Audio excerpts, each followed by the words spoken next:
When one accidental emoji destroys the carefully built walls between a junior accountant and her untouchable CEO, the fallout isn't just embarrassing, it's explosive. At 11:47 p.m. on a Tuesday night, Lena Carter's thumb slipped. One emoji, one photo, one man who was never supposed to notice her, but Adrian Voss noticed everything. And when he showed up at her door 2 hours later, she realized her mistake hadn't just cost her privacy. It had torn open something neither of them could close. Stay until the end to see how one moment of carelessness rewrote two lives forever. Drop a comment with your city so I can see how far this story travels. The office building at Harmon and Voss Financial stood like a glass monument to money and ambition, 63 floors of steel and privilege overlooking downtown. Lena Carter worked on the 14th floor, tucked into a corner cubicle where the fluorescent lights hummed too loud and the coffee was always burnt by 9 a.m. She was good at being invisible. 3 years at the firm, and she'd perfected it. Head down, numbers accurate, never the first to speak in meetings. She'd watch colleagues claw their way toward executive favor, watch them angle for FaceTime with the partners, watch them crash and burn when they aimed too high. Lena didn't aim at all. She just worked. Adrian Voss was a different species entirely. CEO at 34. Self-made, they said, though Lena suspected that term got thrown around loosely when your family already had connections that mattered. He'd taken a mid-tier investment firm and turned it into something that made headlines. Sharp. Ruthless when he needed to be. The kind of man who walked into rooms and changed the air pressure. Lena had seen him exactly 4 times in 3 years. Twice in the elevator, she'd stared at the floor number display like it held the secrets of the universe. Once at the holiday party, where he'd given a speech about quarterly performance that somehow made profit margins sound almost inspiring. And once in the lobby when she'd been leaving late and he'd held the door without looking at her face. She preferred it that way. Her apartment was a studio in a building that had probably been nice in 1987. The rent was almost reasonable. The neighbors were quiet, and it was hers. Tuesday night, she'd gotten home at 10:30, microwaved leftover pad thai, and collapsed onto her couch with her phone. Social media was her wind-down ritual. Mindless scrolling, double-tapping pictures of friends' vacation photos, watching videos of dogs doing stupid things. She wasn't really paying attention, just letting her brain unspool after a day of reconciling accounts that didn't want to reconcile. That's when she saw it. The company's official Instagram had posted a feature on Adrian, some leadership profile piece.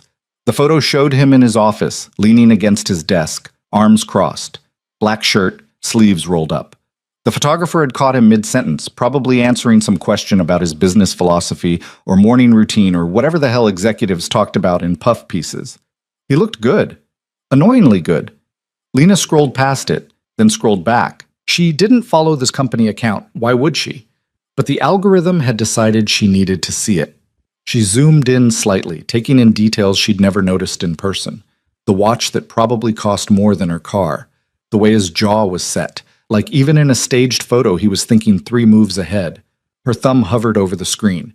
She didn't mean to tap anything. She was literally just holding her phone, half asleep, pad thai getting cold on the coffee table. But she did tap, and instead of a simple like, her traitorous thumb landed squarely on the emoji reactions. The fire emoji. It posted before she could stop it, before her brain could catch up to what her hand had done. The little animation popped up, flames dancing across the screen, and Lena's entire body went cold. No, no, no, no, no, no. She fumbled with her phone, fingers suddenly clumsy. Could she unreact? Was that a thing? She tapped frantically, trying to undo it, but the app lagged for a split second, long enough for her panic to spike into full-blown dread. She managed to remove the reaction after what felt like an eternity, but was probably 5 seconds. It didn't matter. The notification had already gone out. Somewhere in the city, possibly in some penthouse with a view that made her rent look like even more of a joke, Adrian Voss's phone had lit up with a message. Lena Carter _14 reacted to your photo. Oh my God. She dropped her phone like it had burned her. Oh my God. Her heart was doing something arrhythmic and unpleasant. This was bad. This was so bad. She worked in accounting, for crying out loud. She wasn't some intern fresh out of college who could play it off as youthful enthusiasm. She was a grown woman who'd just essentially catcalled her CEO on social media. She paced the length of her small apartment. Maybe he wouldn't see it. Maybe his notifications were turned off. Maybe he had someone manage his social media and they'd just ignore random employee reactions. Maybe she should update her resume. Her phone buzzed. Lena stared at it like it might explode. It buzzed again. She forced herself to pick it up. Instagram notification. Adrian Voss followed you. Her stomach dropped through the floor. That wasn't possible. He didn't even follow the company account back. His Instagram had maybe 200 followers, all of them probably people who actually mattered. Executives, business partners, people who summered in the Hamptons and used summer as a verb, not junior accountants who lived in studio apartments and ate leftover takeout for dinner. Another notification. Adrian Voss liked your photo. She opened her profile with shaking hands. He'd liked a picture from 4 months ago. Her, at her friend Casey's birthday dinner, laughing at something off camera. She was wearing a blue dress, hair down for once, genuinely happy. It was so far down her feed he'd have to have scrolled to find it. What is happening right now? Her phone buzzed a third time. Message request from Adrian Voss. Lena sat down hard on her couch. This wasn't real. This was a stress dream brought on by too much caffeine and not enough sleep. She'd wake up tomorrow and none of this would have happened. She opened the message. Interesting choice of emoji. 3 words. That was all it said. No context, no elaboration, just a statement that could mean absolutely anything or nothing at all. She should ignore it.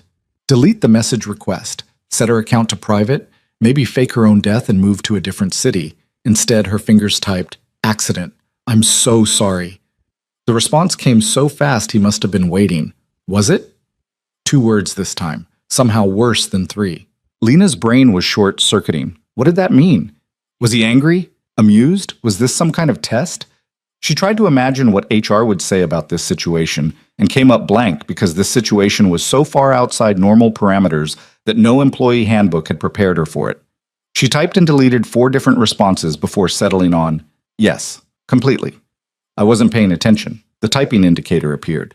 Disappeared. Appeared again. You're Lena Carter. Counting. 14th floor. It wasn't a question. Yes, she typed, because what else could she say? I know your work. The Brennan audit last quarter. That was you. She blinked.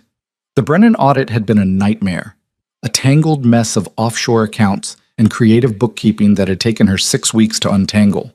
She'd submitted the report to her supervisor, who'd passed it up the chain. She'd assumed it had disappeared into the void like everything else she produced. I was part of the team, she wrote carefully.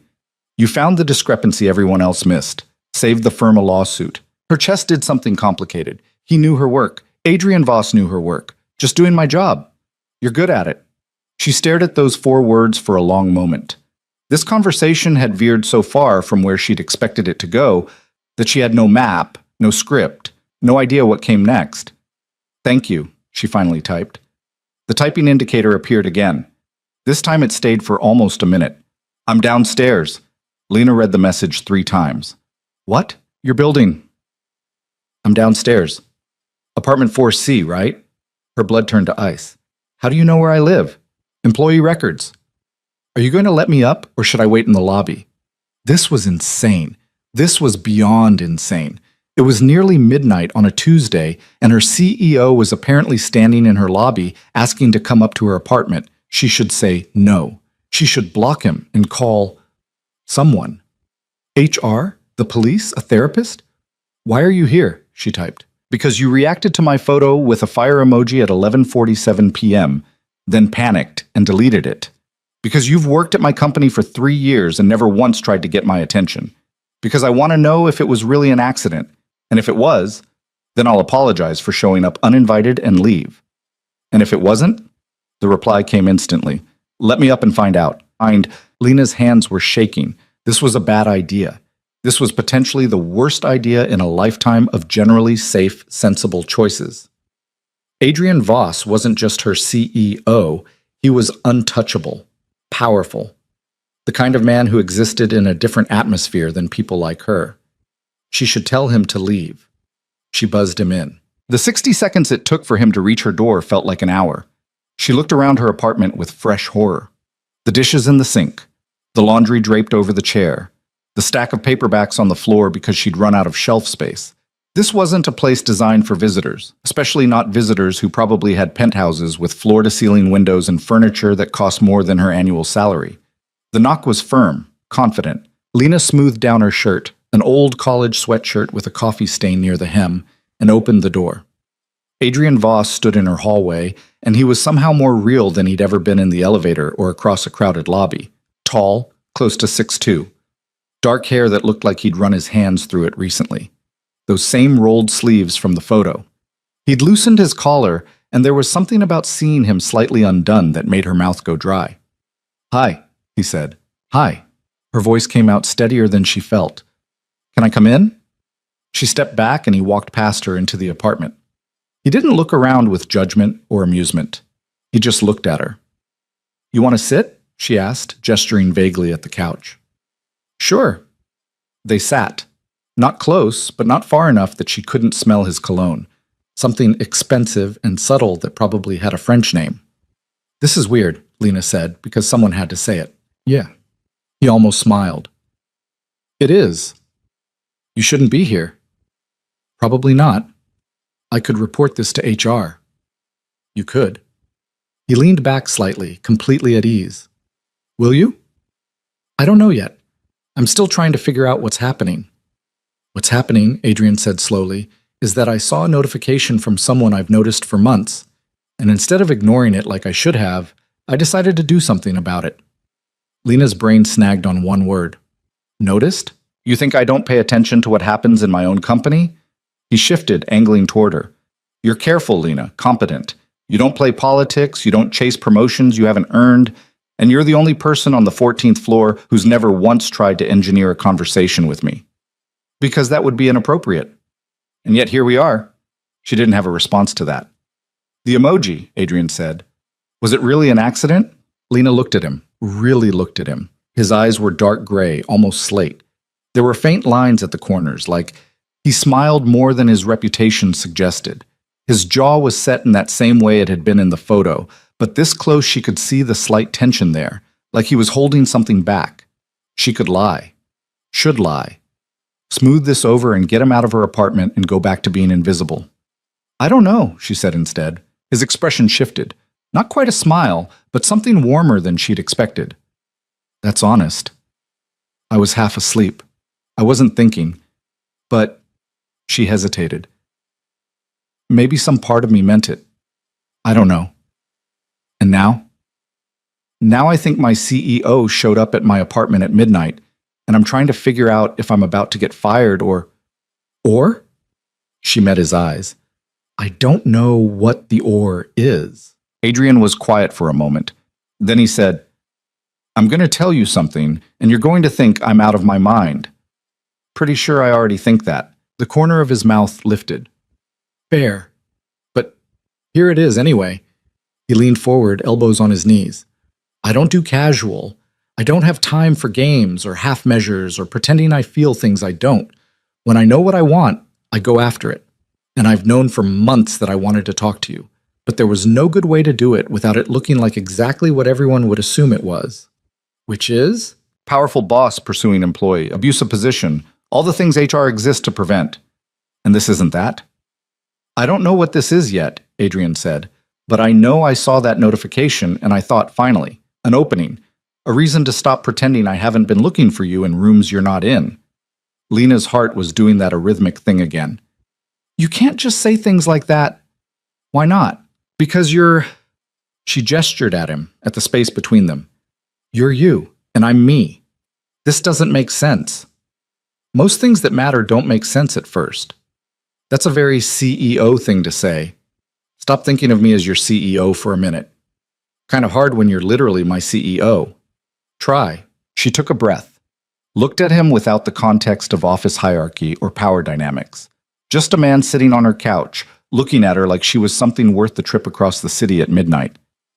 "Okay," she said quietly. "I'm trying." "Better." He held her gaze. "Have dinner with me." "When?" "Tomorrow night." "That's not enough notice." "Thursday, then." "I don't..." "Lena." He said her name like he'd been practicing it.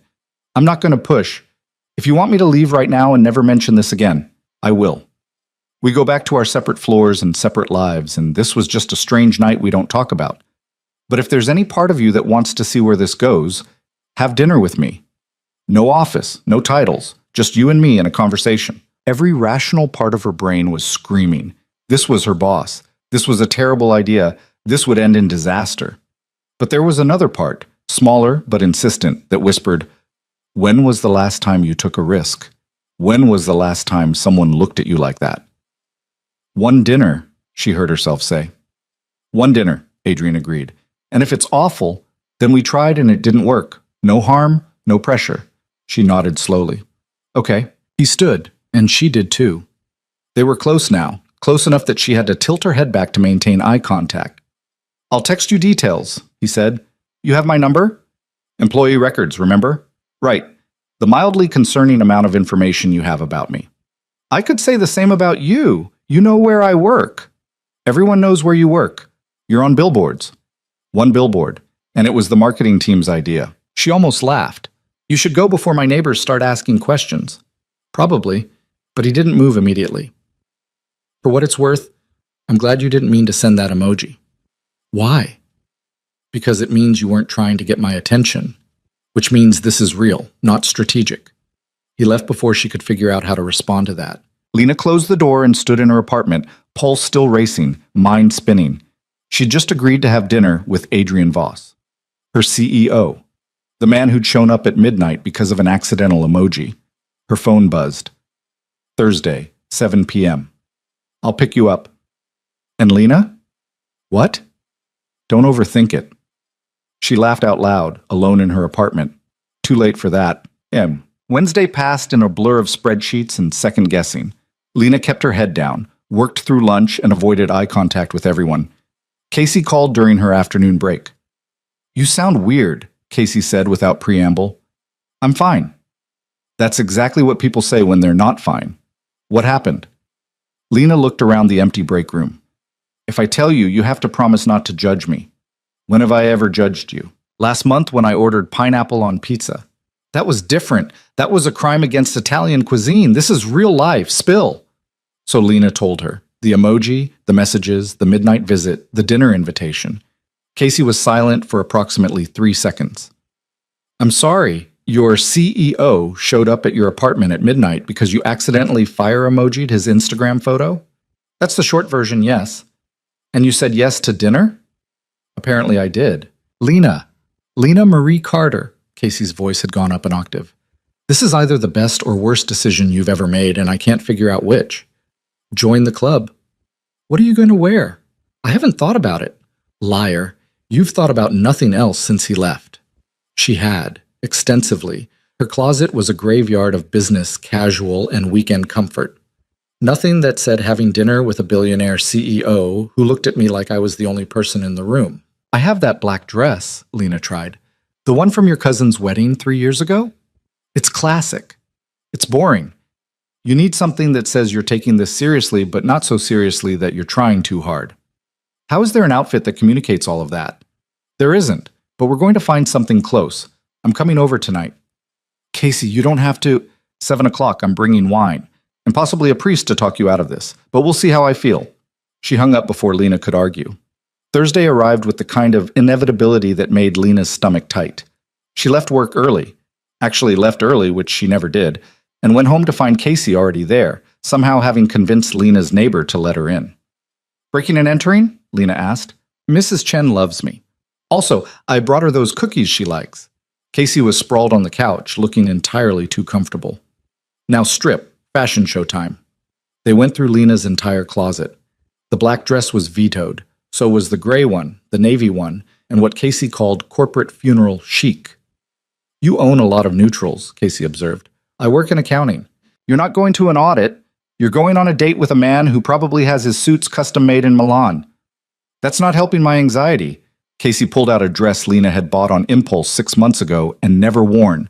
Deep emerald green, sleeveless, hem just above the knee. Simple, but striking. This, Casey said firmly, it's too much.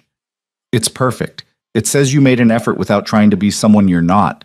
She tossed it at Lena. Put it on. It fit better than Lena remembered. The color did something good for her skin, made her eyes look brighter. She paired it with simple black heels and the silver earrings her mother had given her for graduation. Okay? Casey said, stepping back to assess. Now, you look like someone who accidentally fire emoji'd her CEO and somehow turned it into a date. I hate you. You love me. Now breathe. You're going to be fine. At 6:57 p.m., Lena's phone buzzed. Downstairs. Casey hugged her. Text me when you get home, or during dinner if you need an escape route. I'll fake an emergency. You're a good friend. I'm an incredible friend. Now go before you spiral. Lena grabbed her jacket and headed downstairs. Adrian was waiting outside a black car that probably cost more than her entire year's salary. Driver behind the wheel, rear door already open. He wore a charcoal suit, no tie, white shirt open at the collar. He looked like he'd stepped out of a magazine spread on men who ran empires. Hi, she said. Hadi. His eyes traveled over her, quick but thorough. You look amazing. Thanks. You look very, CEO-ish. He smiled. I'll take that as a compliment. He held the door for her. The interior of the car smelled like leather and money. Lena slid across the seat, trying not to look as overwhelmed as she felt. Adrian got in beside her. The driver pulled smoothly into traffic. Where are we going? Lena asked. Place in Soho. Small, quiet. The chef's a friend. Of course he is. Adrian glanced at her. You're nervous. Wouldn't you be? Probably, but I'm good at hiding it. Must be nice. It's a skill you develop when people are always watching. He shifted slightly, his knee almost touching hers. You can relax, Lena. This is just dinner. Just dinner with my CEO in a car that costs more than my life. I'm not your CEO tonight, remember? You keep saying that like it makes it true. Doesn't it? She looked at him. In the low light of the car, with the city sliding past the windows, he looked less like an untouchable executive and more like just a man who'd taken a risk on a strange situation. I guess we'll find out, she said. The restaurant was exactly what he'd promised. Small, intimate, the kind of place that didn't advertise because it didn't need to. They were shown to a table in the back corner, away from the handful of other diners. Wine appeared. Menus that didn't list prices. Order whatever you want, Adrian said. That's ominous. Why? Because it implies there are things on this menu that require that disclaimer. He laughed, a real laugh, not the polite CEO chuckle she'd heard in meetings. Fair point, but I meant it. This is my treat. They ordered. Lena went with something she could pronounce and didn't require YouTube tutorials to eat properly. Adrian ordered in what sounded like flawless Italian, and the waiter looked delighted. Show off, Lena muttered. I spent 2 years in Rome. It stuck. Of course you did. You're determined to be intimidated by me, aren't you? I'm an accountant from Minnesota who lives in a studio apartment. You're a CEO who spent 2 years in Rome and has drivers. Yeah, I'm a little intimidated. Adrian leaned forward. Minnesota, huh? Where? St. Paul. What brought you here? College, NYU. I was going to go back after graduation, but... She shrugged. The city got under my skin, stayed for a job that turned into a career. You miss it? Minnesota? Sometimes, mostly around the holidays. My parents are still there. Younger brother just started college himself. You're close with them? Yeah, they're good people. Dad's a high school math teacher. Mom runs the local library. Very normal, very steady. Sounds nice. There was something in his voice, not wistfulness exactly, but something adjacent to it. What about your family? Lena asked. Complicated. That's not an answer. It's the only one I've got right now. He took a sip of wine. We can get into family history, but that feels like third date territory. Assuming there's a third date. Assuming there's a second. The food arrived, and it was absurdly good. They ate and talked about nothing important. Favorite books, worst movies they'd ever seen, places they wanted to travel. Lena found herself relaxing despite every instinct telling her this was surreal. Adrian was easy to talk to when he wasn't being her CEO. He listened more than he spoke, asked questions that suggested he actually cared about the answers. And when he did talk, he was funny in a dry, understated way that caught her off guard. Okay, I have to ask, Lena said over dessert. Why me? Why not you? That's not an answer either. He set down his fork. You want honesty? Preferably. You're smart. You're good at what you do without needing everyone to notice. You don't perform competence. You just have it. And you look at me like I'm a person, not a position. He paused. That's rare. Lena's chest tightened. I'm still not convinced this is a good idea. Good ideas are overrated. Says the man who built a financial empire. I built it by taking risks everyone else thought were stupid. He held her gaze. This feels like a good risk. And if it's not, then we'll deal with it. But I'd rather try and fail than spend the rest of my life wondering what if. The car took them back to her apartment. Adrian walked her to the door, hands in his pockets, looking less polished than he had at the start of the night. I had a good time, Lena said. Yeah? He smiled. Me too. This is still complicated. Most things worth doing are. She unlocked her door, then turned back to him. Second date? You asking or telling?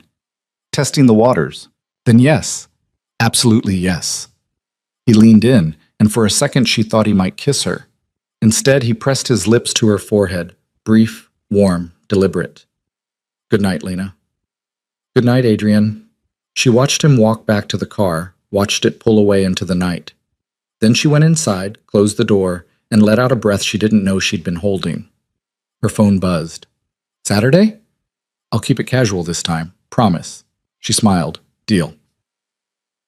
Juan. Saturday wasn't casual. He took her to a gallery opening in Chelsea, his friend's exhibit, he explained, and he'd promised to show up. Lena wore jeans and a blazer, feeling underdressed the moment they walked in. Relax, Adrian murmured, his hand light on her lower back. Half these people are wearing sneakers that cost $1,000. You're fine. The art was abstract and vaguely unsettling. People stood around with wine glasses, nodding seriously at canvases that looked like someone had spilled paint and called it genius. Do you actually like this stuff? Lena whispered. Some of it. That one over there looks like a migraine. She laughed and a few people glanced over. Adrian didn't seem to notice or care. His friend, Marcus, tall and enthusiastic, found them an hour in. Voss, you actually came. Said I would. And you brought someone. This is new. Marcus extended a hand to Lena. Marcus Chen, I've known this guy since college, and I've never seen him bring a date to one of these. Lena Carter, and technically this is just our second date, so no pressure or anything. Second date and he's already dragging you to art openings? That's either confidence or desperation. Confidence, Adrian said dryly. Obviously. They stayed another hour. Adrian introduced her to people whose names she immediately forgot, and he did it in a way that made it clear she wasn't an accessory. She was with him, by choice, and that mattered. Afterward, they walked. No car, no plan, just blocks of city sidewalk and the November air turning crisp. Your friend seems nice, Lena said. He's one of the good ones. Doesn't care about the money or the business, just wants to make weird art and argue about philosophy. You miss that? What? College, before everything got so corporate. Adrian was quiet for a moment. Sometimes, but I don't regret the path I took. I'm good at what I do. That's not the same as loving it.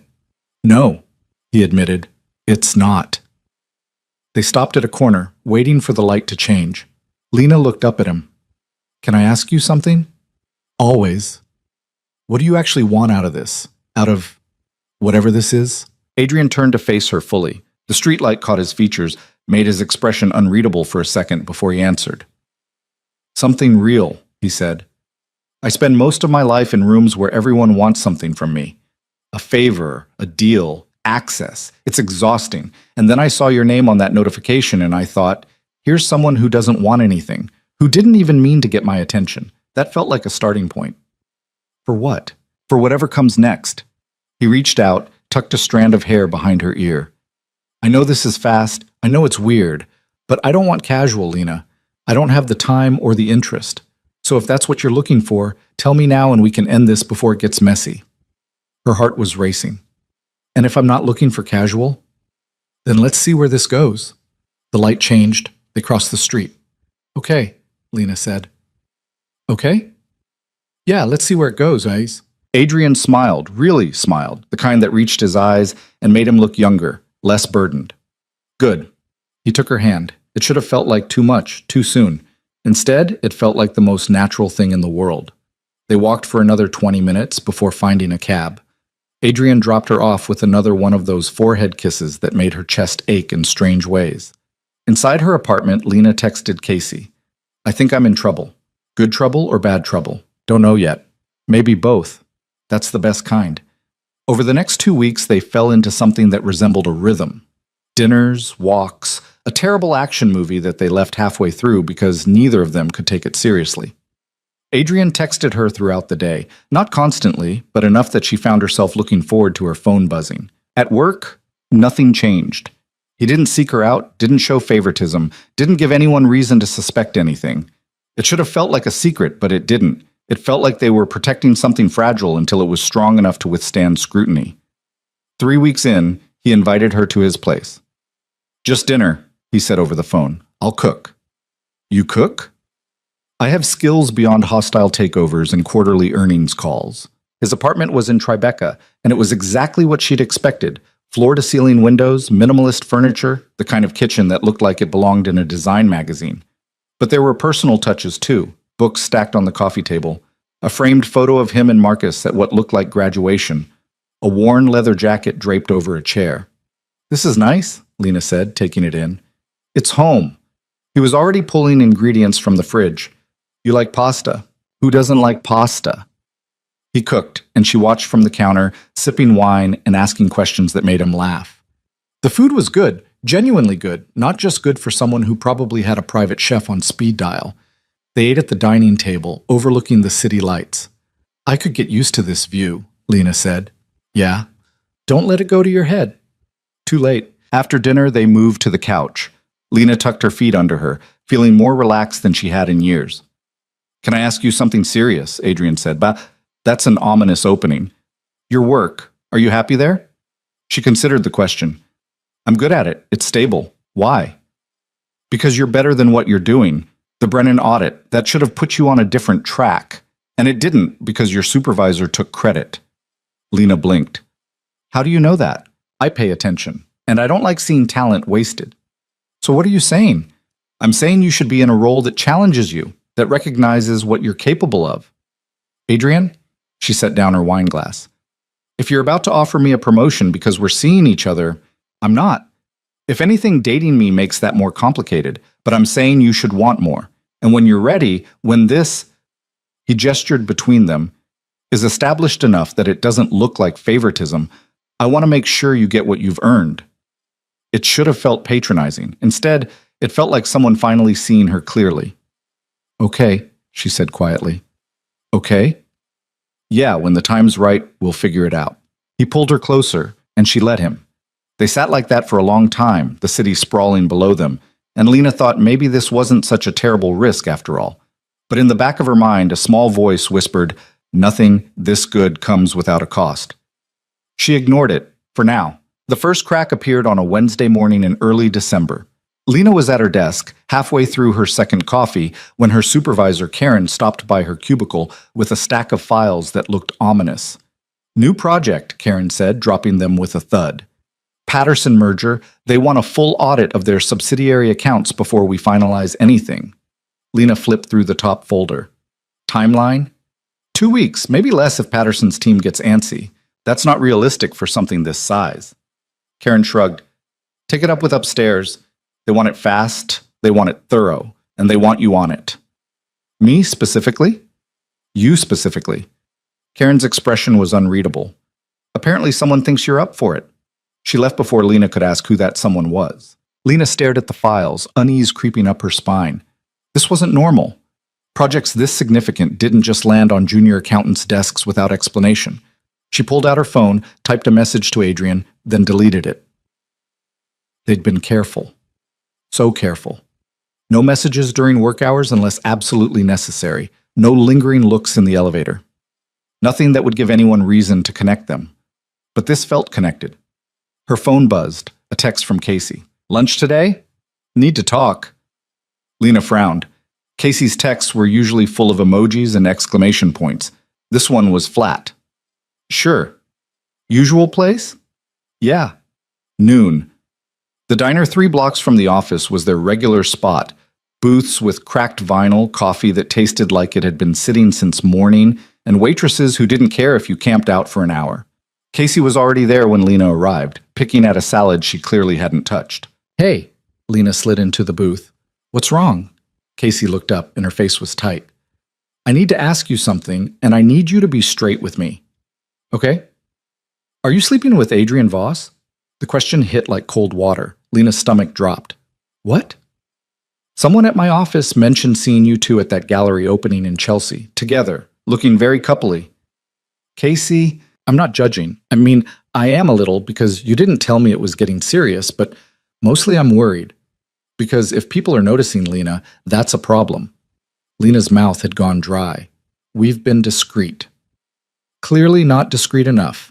Casey leaned forward. Look, I get it. He's hot, he's successful, and apparently he cooks, but he's also your boss. And if this blows up, you're the one who's going to take the hit, not him. It's not like that. It's always like that. Casey's voice softened. I'm not saying he's a bad guy. I'm saying the world doesn't care about nuance when it comes to this stuff. You're the junior employee. You're the one who will get labeled as sleeping your way up. I haven't gotten anything from this relationship. Haven't you? Casey gestured at nothing. How long until someone notices you're getting better assignments? More FaceTime with executives? Lena, I love you, but you have to think about how this looks. Lena wanted to argue, wanted to say Casey was wrong, that what she and Adrian had was separate from work, that she'd earned everything on her own merit. But the Patterson files sitting on her desk said otherwise. I need to go, Lena said, sliding out of the booth. Lena, wait. I'll call you later. She didn't. Back at the office, Lena buried herself in the Patterson audit. The numbers were a mess, deliberately complicated, layers of shell companies and offshore accounts that smelled like someone had been moving money they shouldn't. It was exactly the kind of challenge she usually loved. Now it just felt like evidence. Her phone buzzed at 4:30. Dinner tonight? Adrian. She stared at the message, Casey's words echoing in her head. Can't. Swamped with work. The Patterson audit? Her chest tightened. How did you know about that? I'm the CEO, Lena. I know about everything. Did you assign it to me? The typing indicator appeared. Disappeared. Appeared again. We should talk. Not over text. Did you? Yes. Lena set her phone down and pressed her palms against her eyes. This was exactly what she'd been afraid of. What Casey had warned her about. Adrian using his position to push her forward, and her looking like she'd earned it on her back instead of her merit. Her phone rang. Adrian. She let it go to voicemail. It rang again. What? She answered. Don't do that. His voice was calm but firm. Don't shut me out over text. You gave me that project. I recommended you for it. There's a difference. Not to anyone who finds out we're seeing each other. Who's going to find out? People already are, Adrian. Someone saw us at the gallery. It's getting around. Silence on the other end, then carefully. Do you regret this? I regret that I can't tell if I'm good at my job or if I'm just good at dating the right person. That's not fair, isn't it? Her voice cracked slightly. You've had 3 years to notice my work, but you didn't pay attention until I accidentally flirted with you on Instagram. Now suddenly, I'm getting assignments that should go to people with twice my experience. How is that supposed to look? It looks like I trust you with important work. It looks like favoritism. Lena. He exhaled slowly. I gave you that project because you're the best person for it.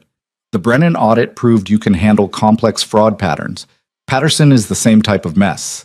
That's not favoritism, that's strategy. And if we weren't dating, then I still would have recommended you, maybe a month from now instead of today, but you'd have gotten there. She wanted to believe him, desperately wanted to believe that her competence mattered more than who she was sleeping with. I need some space, she said quietly. How much space? I don't know. I need to think. Another pause. When Adrian spoke again, his voice was gentler. Okay. But Lena, don't let other people's opinions make you doubt yourself. You're brilliant at what you do, with or without me. He hung up before she could respond. Lena sat in her cubicle for a long time after that, staring at the Patterson files. Then she opened the first folder and got to work. The audit consumed the next 10 days. Lena worked late every night, unraveling transactions that had been deliberately obscured. She found discrepancies that would have tanked the merger if they'd gone unnoticed. She documented everything with meticulous precision, building a case that was airtight. She didn't text Adrian. He didn't text her either, though she caught him looking at her twice in the elevator. Both times, she looked away first. Karen seemed impressed when Lena submitted the preliminary report ahead of schedule. This is solid work, she said, flipping through pages. Really solid. I'm presenting this to the partners tomorrow. I'd like to present it myself, Lena said. Karen blinked. That's not usually how we do things. I know, but I did the work. I found the fraud. I want to be in the room when it matters. Something shifted in Karen's expression. Respect, maybe. Or surprise that Lena had finally grown a spine. I'll see what I can do. The partners' meeting was scheduled for Friday morning. Lena wore her best suit, the one she'd bought for interviews 3 years ago and rarely touched since. She walked into that conference room on the 38th floor with her report printed and bound, her notes organized, and her hands only shaking slightly. Adrian was there. Of course he was. Sitting at the head of the table with 3 other senior partners, looking every inch the CEO who'd built this company into what it was. Their eyes met for half a second. He nodded, almost imperceptibly. Lena presented for 20 minutes. She walked them through every shell company, every suspicious transfer, every red flag that would have cost them millions if the merger had gone through dirty. She answered questions with confidence she didn't entirely feel, and when she was done, the room was quiet. One of the partners, Gerald, silver-haired and perpetually skeptical, leaned back in his chair. This would have buried us, he said. Yes, sir, Lena agreed. How'd you catch it when Patterson's own team missed it? They weren't looking for it. I was. Adrian spoke for the first time since she'd entered the room. Questions for Ms. Carter? There were a few. Technical things, clarifications. She answered them all. Thank you, Ms. Carter, Adrian said when they were done. Excellent work. She nodded and left before anyone could see her hands shaking. In the bathroom down the hall, Lena locked herself in a stall and let out a breath that felt like it had been trapped in her chest for weeks. She'd done it. On her own merit, with her own skills, she'd proven she belonged in rooms like that. Her phone buzzed. You were incredible in there. Adrian, thanks. Can we talk now? She looked at her reflection in the bathroom mirror. Smudged mascara, suit slightly wrinkled from stress sweat, but her eyes were clearer than they'd been in days. Tonight. Your place. I'll be there. Adrian's apartment felt different when she arrived that evening. Or maybe she felt different. Less overwhelmed by the expensive furniture and the skyline view, more focused on the man standing in the kitchen with 2 glasses of wine already poured. Hi, he said. Hi. He handed her a glass. They stood there for a moment, the silence stretching. I'm sorry, Lena said finally, for shutting you out. Don't be. You needed to prove something to yourself. I get it. I couldn't tell what was real anymore. My work, us. Whether I was actually good enough or just good enough adjacent. Adrian set his glass down and moved closer. You're one of the smartest people I've ever met. You see patterns other people miss. You don't give up when things get complicated. That's not because of me. That's just who you are. But the project would have gone to someone. I made sure it went to you because I knew you could handle it. Was that influenced by us? Maybe. But you still had to do the work. And you did it better than anyone else would have. Lena took a shaky breath. Casey thinks I'm making a mistake, that this is going to blow up in my face. Casey might be right. He said it gently, but didn't soften the truth. This is complicated. We work together. I have power you don't. If this gets out before we're ready, yeah, it's going to be messy. People are going to make assumptions. So what do? We're careful. We're smart. And when the time is right, we go public on our terms. He cupped her face in his hands. But Lena, I need you to know something. I'm not doing this halfway. I don't know how to do that. So if you're not sure, if you think this is too complicated or too risky, tell me now. She looked up at him, at the man who'd shown up at her door because of an accidental emoji, who'd taken her to dinner and listened like her words mattered, who'd given her space when she needed it and hadn't made her feel small for doubting. I'm sure, she said. He kissed her then. Finally, after weeks of forehead kisses and restrained touches, he actually kissed her. It was slow and deliberate and made her knees weak in ways that should have been embarrassing but weren't. When they broke apart, Adrian rested his forehead against hers. Stay tonight, he said. Okay. They moved to the couch, wine forgotten. Lena curled into his side, and for the first time in weeks, the knot in her chest loosened. Tell me about your family, she said. The complicated one you won't talk about. Adrian was quiet for a long moment. My father built this company, started from nothing, worked his way up, all the usual mythology. But he was also controlling, demanding. Nothing was ever good enough. When I took over after he retired, half the board thought I'd run it into the ground within a year. But you didn't. No, I made it better, bigger, more profitable, and he still found ways to criticize. He paused. He died 2 years ago. Heart attack. We hadn't spoken in 6 months. I'm sorry. Don't be. We had a complicated relationship. I respected what he built, but I didn't like him very much as a person. He glanced at her. My mother's different. You'd like her. She's sharp, doesn't take anyone's crap, and she's been asking when I'm going to bring someone home for dinner. Lena's stomach flipped. Home for dinner? Eventually, when you're ready, no pressure. Meeting the family feels like a big step. It is, but we've already taken bigger ones. She couldn't argue with that. They talked until late, about everything and nothing. Adrian told her about college, about Marcus and their terrible apartment, and the time they'd tried to start a tech company that had failed spectacularly. Lena told him about Minnesota winters and her brother's terrible taste in girlfriends, and the year she tried to become a marathon runner and gave up after 3 weeks. It was easy, comfortable in a way that made her forget they were supposed to be complicated. Around midnight, they moved to the bedroom. Adrian lent her a t-shirt that hung to her knees. They lay facing each other in the dark, and Lena traced patterns on his chest. Can I ask you something? She said. Always. What happens if this doesn't work out?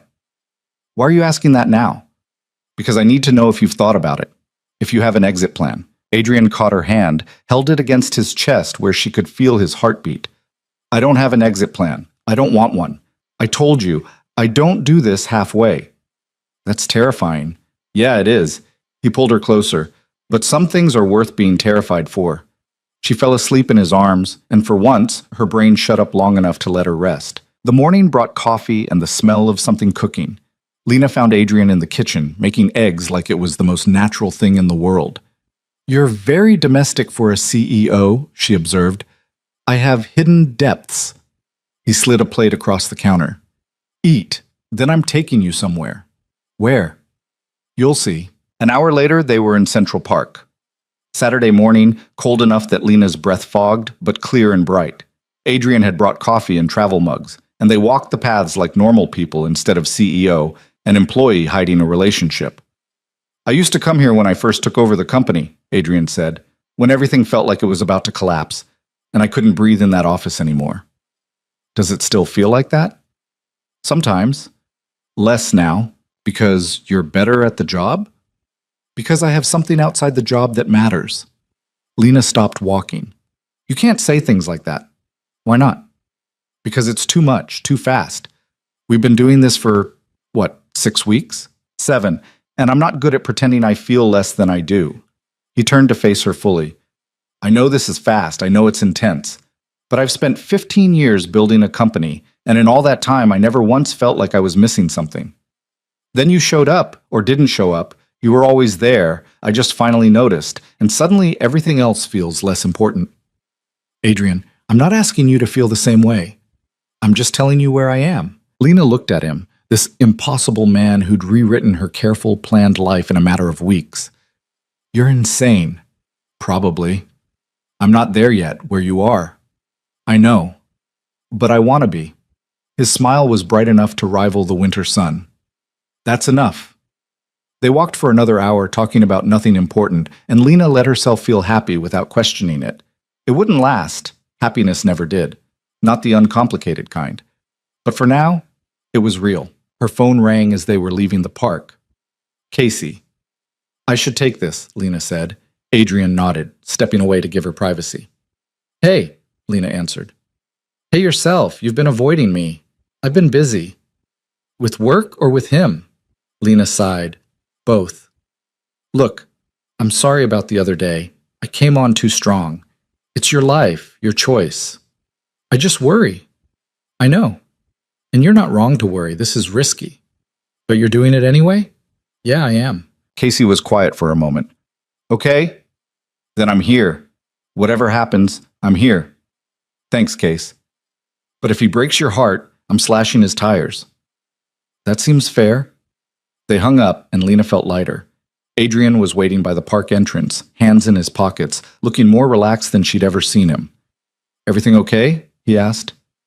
Yeah, Casey's protective. Good. You should have people who look out for you. They grabbed lunch at a diner that was definitely not the kind of place CEOs usually ate. Adrian ordered a burger and ate it without complaint, even when grease dripped onto his expensive shirt. "You're going to regret that stain," Lena said. "I have other shirts." "How many shirts does one person need?" "Apparently fewer than I own." The afternoon disappeared into easy conversation, and a movie they barely watched because they spent most of it talking through it.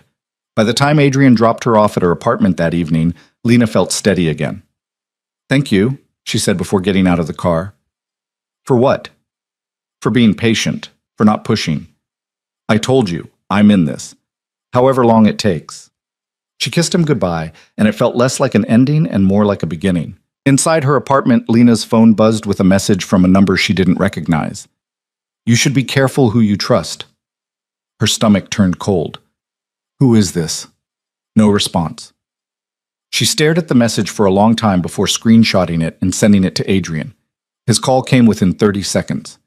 "Where are you?" His voice was tight. "Home. What is this?"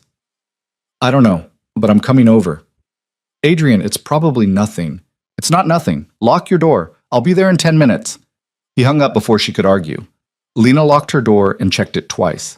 Then she checked the windows for good measure, feeling ridiculous and paranoid and increasingly unsettled. Adrian arrived in 8 minutes. She buzzed him up and opened the door to find him looking grim. "Let me see your phone," he said without preamble. She handed it over. He studied the message, his jaw working. "This number's been scrubbed. Burner phone, probably." "How do you know that?" "Because I've seen this before." He looked at her. "Someone's warning you off. The question is who and why. Maybe it's just a prank." "Maybe. Or maybe someone knows about us and doesn't like it." Lena sat down heavily on her couch. This is what Casey was worried about. "This isn't office gossip. This is someone trying to intimidate you." Adrian's expression darkened. "I need to make some calls." "To who?" "People who can figure out where this came from." "Adrian, that sounds extreme."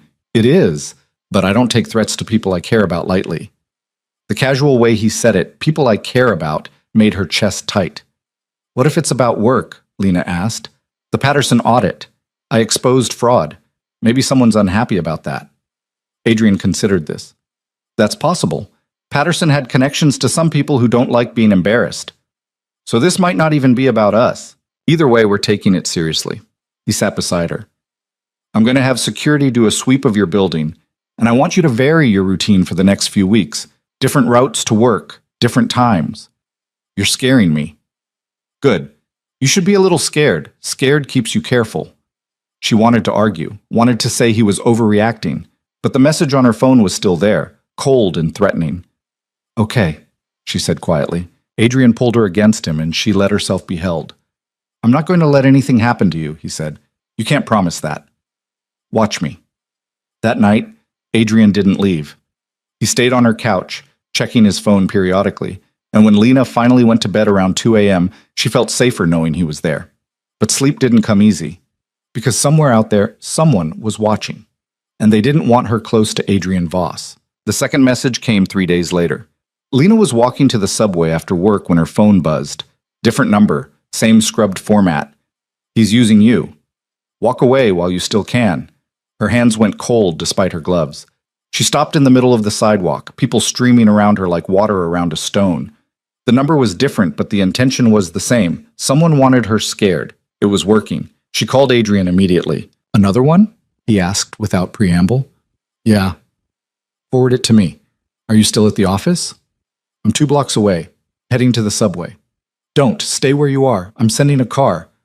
"Adrian, that's excessive." "Lena." His voice had that edge she'd only heard once before, when a partner had tried to undermine him in a board meeting. "Someone is escalating. First a warning, now they're trying to make you doubt me. That's targeted. That's personal. So please, just this once, don't argue with me."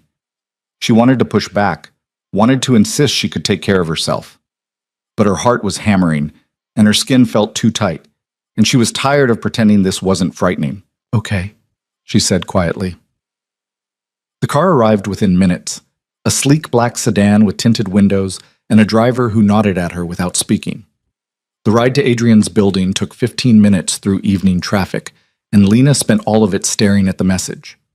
Adrian was waiting in the lobby of his building. He took one look at her face and pulled her into the elevator without a word. Inside his apartment, he poured her a drink she didn't want but accepted anyway. My security team is working on tracing both numbers, he said, but whoever's doing this knows how to cover their tracks. What if they're right? The words came out before she could stop them. Adrian's expression went carefully neutral. About what? About you using me. What if this is all... She gestured vaguely. What if I'm just some project to you? Some challenge? Do you actually believe that? I don't know what to believe. Someone out there knows about us.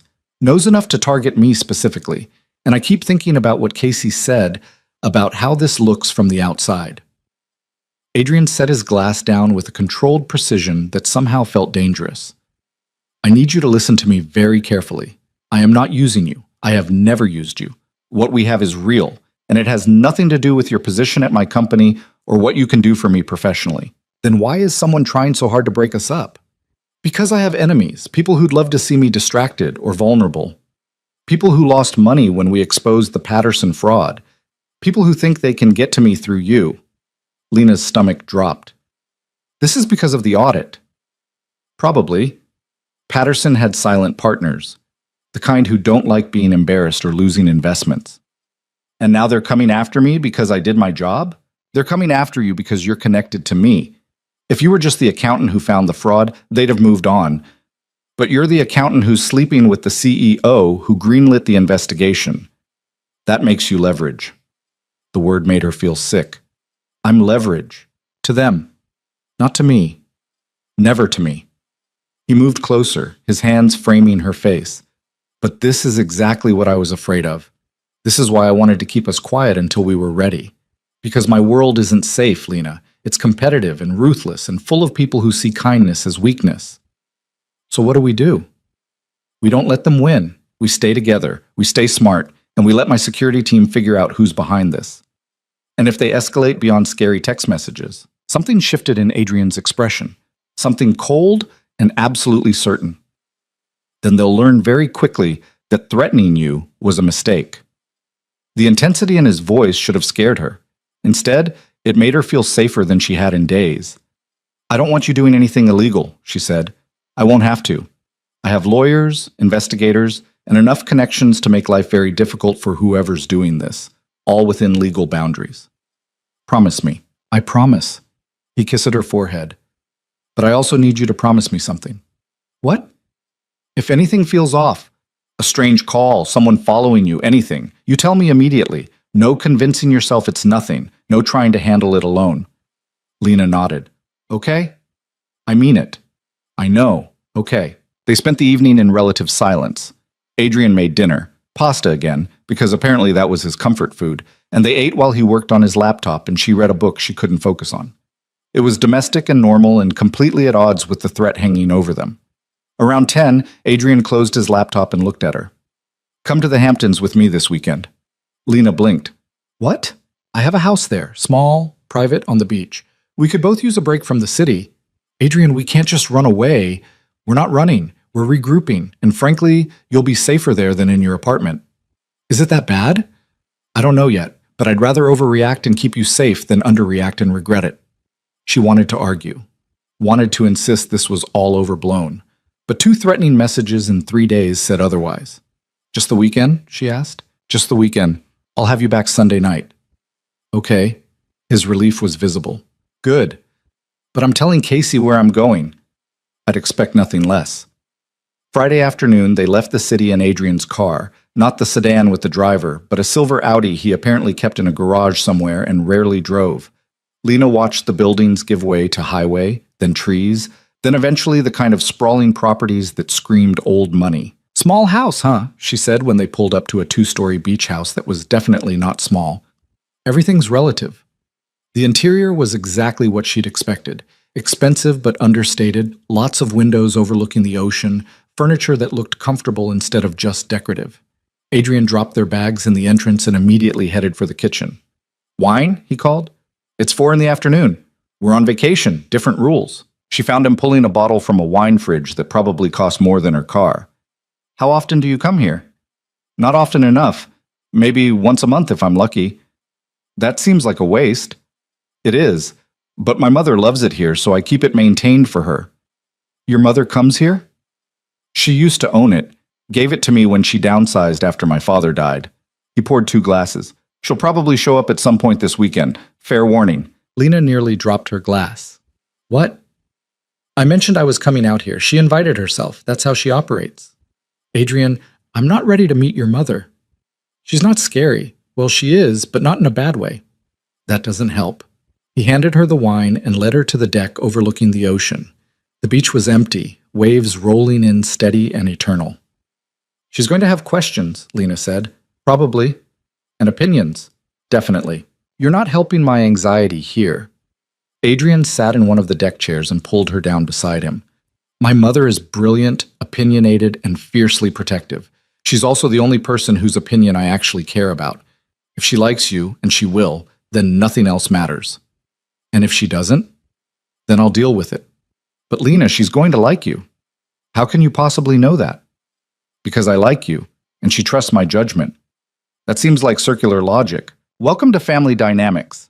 They sat on the deck until the sun started setting, painting the sky in shades of orange and pink that looked fake but weren't. Adrian ordered takeout from a seafood place down the road, and they ate with their feet propped up and the ocean providing background noise. This is nice, Lena said eventually. Yeah? Yeah, quiet. We could do this more often, if you wanted. Come to the Hamptons? Have quiet. Whatever that looks like for us. She looked at him. In the fading light, he looked younger. Less like a CEO carrying the weight of an empire and more like just a man trying to figure out how to make space for something good. I'd like that, she said. His mother arrived Saturday morning.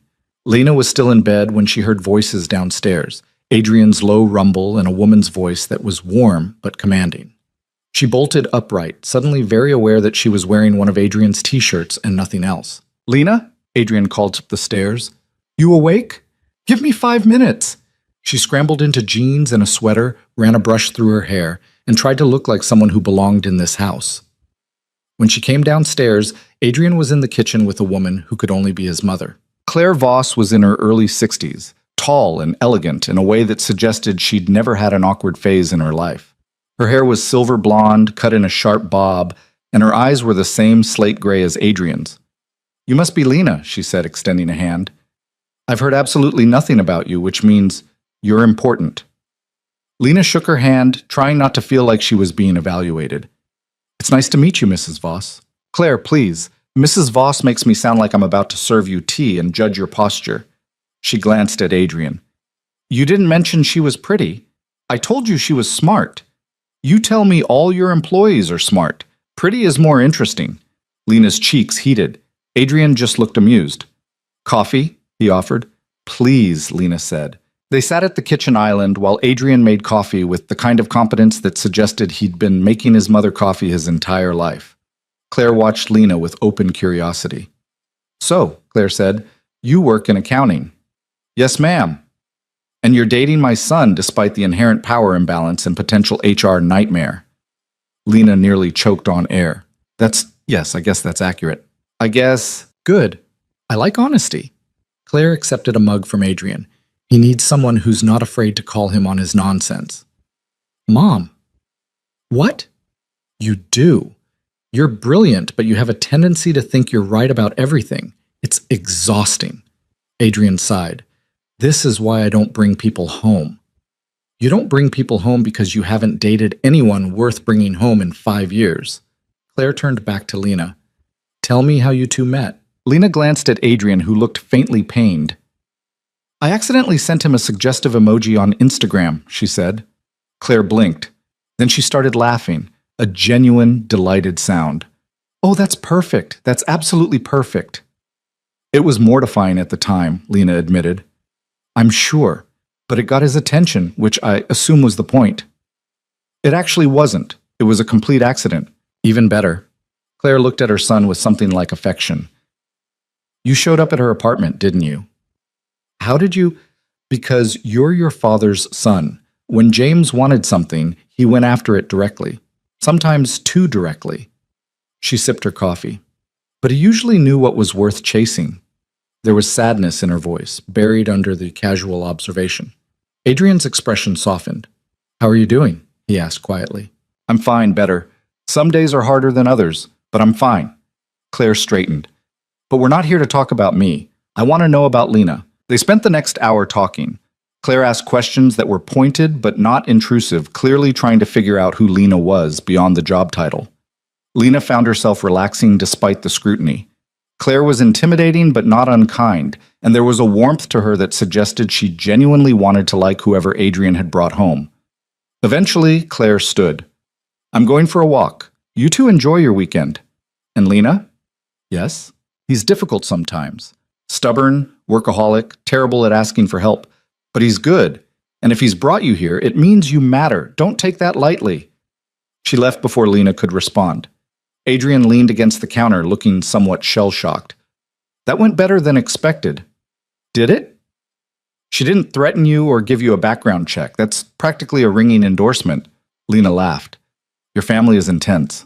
You have no idea. He pulled her close. But she's right. You matter. More than I probably should admit after 2 months. 2 months and 3 weeks, Lena corrected. You're counting, aren't you? Every day? They spent the rest of Saturday on the beach. The weather was cold enough that they had it mostly to themselves, just endless sand and crashing waves and the kind of quiet that only exists outside cities.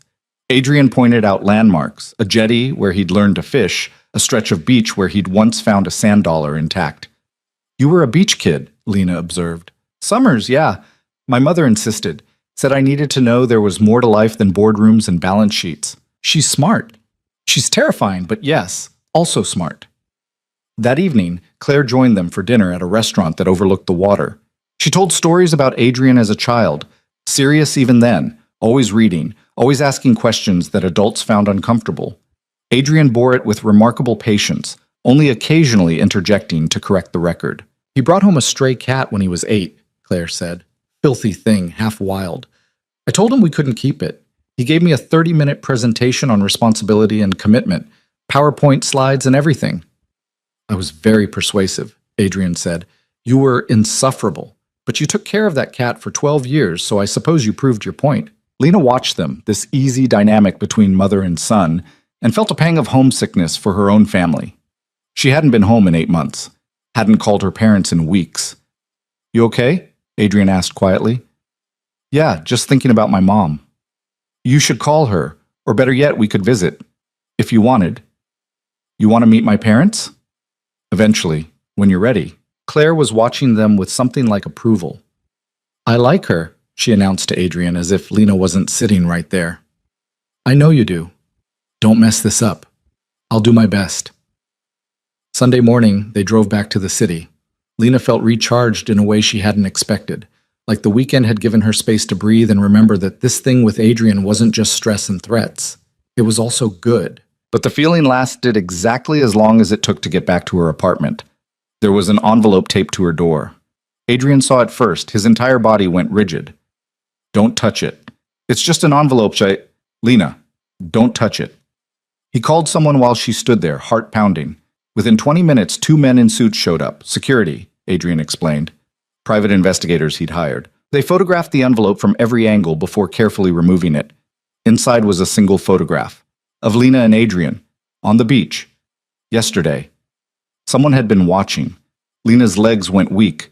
Adrian caught her, his arms solid around her waist. Get her inside, one of the investigators said. We'll process this and have a report by tomorrow. Adrian guided her into the apartment and locked the door behind them. Lena sat on the couch, shaking. They were there, she said, at your house, following us. I know. How did they even know we'd be there? I don't know, but I'm going to find out. Adrian, this is too much. This is beyond some business rival trying to intimidate me. This is stalking. I know. His voice was cold in a way that made her look at him. His expression was controlled but furious. And whoever's doing this just made a very serious mistake. What are you going to do? Whatever I have to. The certainty in his voice should have worried her. Instead, it made her feel fractionally safer. I want to go to the police, Lena said. We will, but my team needs to process everything first. Build a case that's airtight. How long will that take? A few days, maybe a week. And what do I do until then? Adrian looked at her for a long moment. You stay here. I stay here. We don't make it easy for them. You can't just move in. Watch me. Adrian, Lena. He sat beside her, his hands taking hers. Someone followed us to the Hamptons, followed us to a private beach, and took photos without us knowing. That's not a warning anymore. That's surveillance. And I am not leaving you alone until we know who's behind this and what they want. She wanted to argue, wanted to insist she could handle this herself, but the photo was still burned into her mind, her and Adrian on the beach, completely unaware they were being watched. Okay, she whispered. Okay? Stay, but we're telling the police tomorrow. Agreed. That night, neither of them slept well.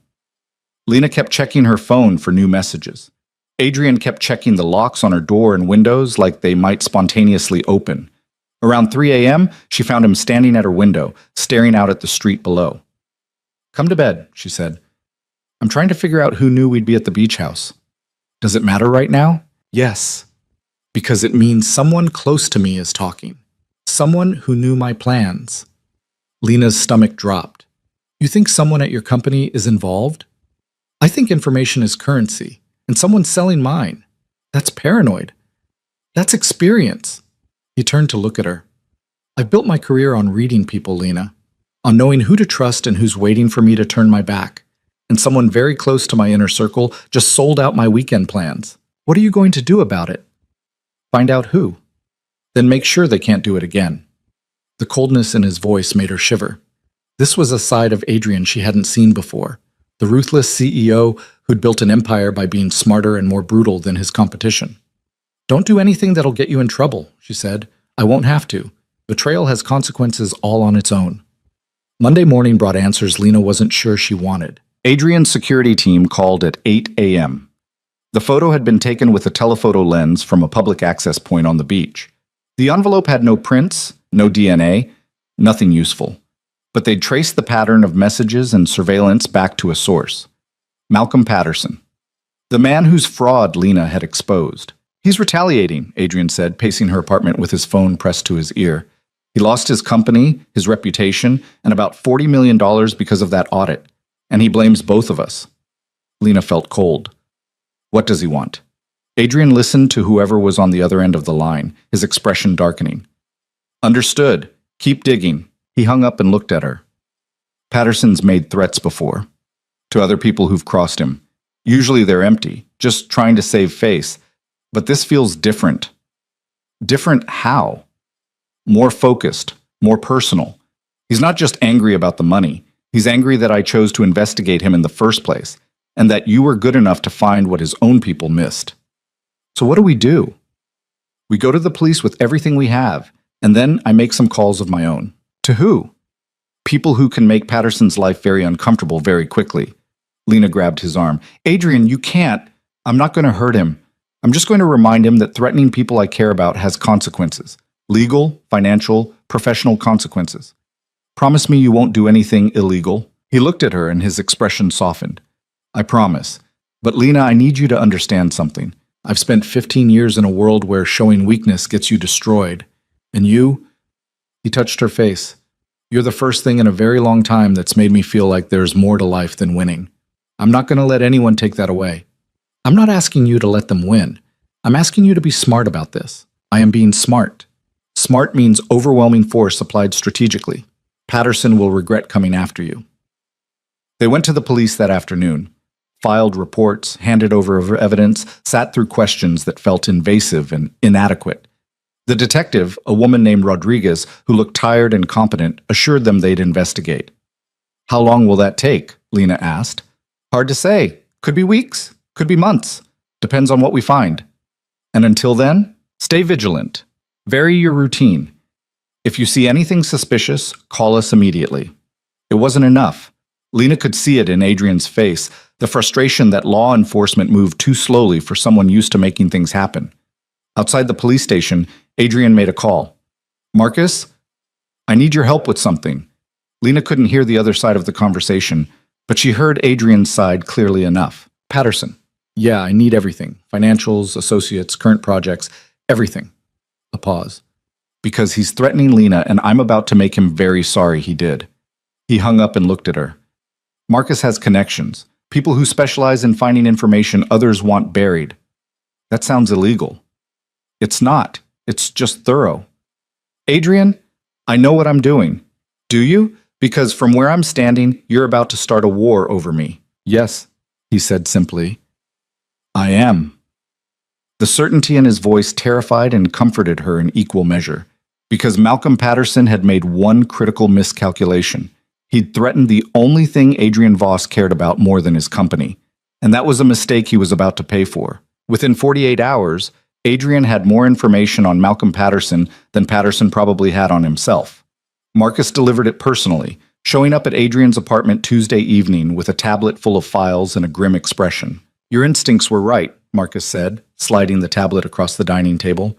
Patterson's hemorrhaging money. The fraud exposure tanked his remaining business ventures. He's leveraged to the eyeballs, creditors circling, and his reputation is demolished. Good, Adrian said coldly, but that makes him dangerous. Desperate people do stupid things. Lena, sitting beside Adrian, felt her stomach tighten. How desperate? Marcus glanced at her, then back at Adrian. He's been making calls to people who don't solve problems with lawyers. Are you saying he hired someone? Adrian's voice had gone dangerously quiet. I'm saying he's made contact with people who could, if they wanted to, make your lives very difficult. Whether money changed hands, I don't know yet. Find out. I'm working on it. But Adrian, you need to be careful. If Patterson thinks he's got nothing left to lose, then he's about to learn he was wrong. Adrian stood abruptly. I want everything. His financials, his associates, his morning coffee order. I want to know who he's talking to, what he's planning, and where he's vulnerable. I'm already on it. But what are you planning to do with this? Whatever I have to. Marcus looked at Lena. You okay with this? She wasn't sure how to answer. Part of her was terrified by how quickly Adrian had shifted into something calculating and ruthless. But another part, the part that had been looking over her shoulder for weeks, that had seen that photograph taped to her door, was relieved someone was finally taking this seriously. I don't want anyone hurt, she said carefully. No one's getting hurt, Adrian said, but Patterson needs to understand that threatening you was the worst decision he's ever made. Marcus left with promises to call as soon as he had more intel. Lena watched Adrian pace the apartment, his mind clearly working through scenarios she couldn't see. Talk to me, she said. About what? About what you're thinking, because you've got that look. What look? The one that says you're 3 moves ahead and none of them are good for whoever's on the other side of the board. He stopped pacing and looked at her. Patterson destroyed his own company through fraud and arrogance. When that caught up with him, instead of accepting responsibility, he decided to come after us. After you. So yes, I'm 3 moves ahead, and every single one of them ends with him regretting he ever heard your name. How? I'm going to dismantle what's left of his business empire. Every investor, every partner, every connection he still has. I'm going to make sure they know exactly who Malcolm Patterson is and what he's capable of. And when his creditors start calling in debts he can't pay, when his reputation is so toxic that no one will touch him with a 10-foot pole, maybe then he'll realize that threatening people I care about has consequences. Lena's chest tightened. You're going to ruin him. He ruined himself. I'm just making sure everyone knows it. That's not the same as justice. Justice is slow and uncertain. This is fast and guaranteed. Adrian, he crossed to her, taking her hands. I know this isn't comfortable for you. I know you want to believe the system will protect us. But I've been playing this game a long time, Lena. People like Patterson don't stop because a detective takes notes. They stop when the cost of continuing becomes unbearable. And you're going to make it unbearable. Yes. She looked at him, really looked at him.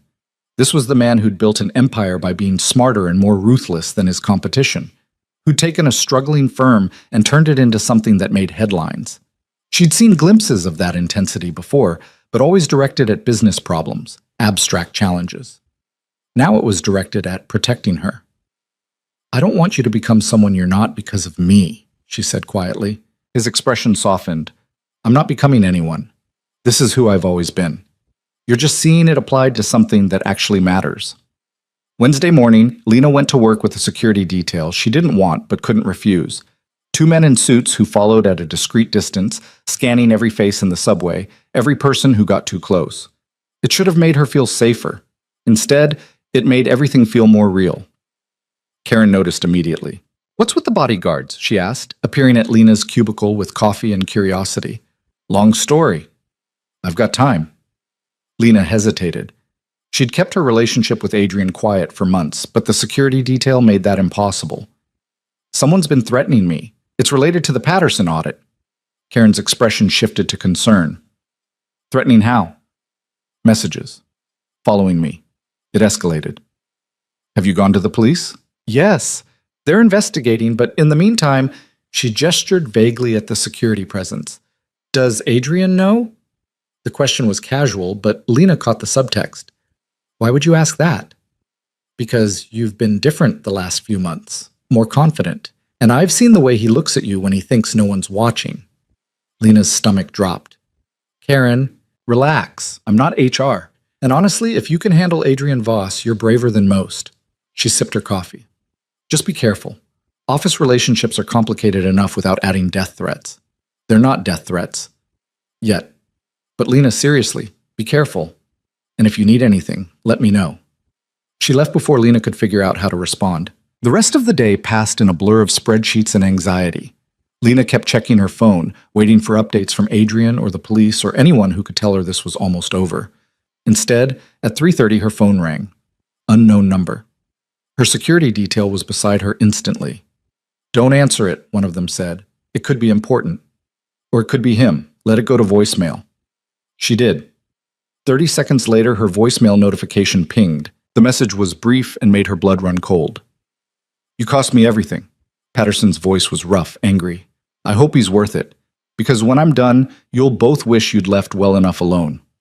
The security guard took her phone, listened to the message, and immediately made a call. Within minutes, Lena was being escorted out of the building and into a car that took her straight to Adrian's office. He met her in the lobby, his face carved from stone. Let me hear it. She played the voicemail. Adrian listened without expression, but she could see the muscle ticking in his jaw. That's a direct threat, he said. That gives the police probable cause. For what? To bring him in. To put restrictions on him. To make his life a bureaucratic nightmare. He handed her phone back to his head of security. Send that to Detective Rodriguez and get me everything we have on Patterson's current location. Already on it, Adrian guided Lena to the elevator. They rode to the 63rd floor in silence. Inside his office, all glass and steel and commanding views, he finally let some of the tension show. I should have moved faster, he said. This isn't your fault. Isn't it? I'm the one who pushed for the Patterson investigation. I'm the one who put you in the room with the partners. I painted a target on your back and I didn't protect you well enough. Adrian, I made my own choices. I did that audit because it was the right thing to do, not because you told me to. And now you're paying for it. So are you. He threatened both of us. I can handle threats. I've been handling them my entire career. He turned to face her fully. But you shouldn't have to. You should be safe to do your job without worrying about vindictive criminals leaving messages on your voicemail. Welcome to your world, apparently. He almost smiled. Yeah, welcome to it. His phone rang. Marcus. Talk to me, Adrian answered, putting it on speaker. Patterson's at his apartment, Upper West Side. My contact says he's been there all day, making calls, sounding increasingly unhinged. The police are moving on him? Rodriguez said they're getting a warrant. Should have it within the hour. Good. What else? His financials are worse than we thought. He's got maybe 2 weeks before his creditors start seizing assets. And I found the connection you were looking for. Adrian's expression sharpened. Who? Richard Chen. He's on your board. Lena watched Adrian's face go carefully blank. Chen leaked my schedule. Looks like it. Patterson's been paying him for information, small amounts, but consistent over the last 6 weeks. How long have you known Richard? Lena asked quietly. 8 years. He was one of my first board appointments. Adrian's voice was flat. I trusted him. I'm sorry. Don't be. This is useful information. He looked at Marcus through the phone. What's Chen's exposure? Legal. Probably minimal unless you want to push corporate espionage charges. Professional? That's up to you. I want him gone. Off the board, out of the company, and unemployable in this industry. Adrian, Marcus's voice held a warning. That's scorched earth. He sold out my location to a man who's threatening Lena. Scorched earth is generous. Lena touched his arm. What are you going to do? I'm going to call an emergency board meeting.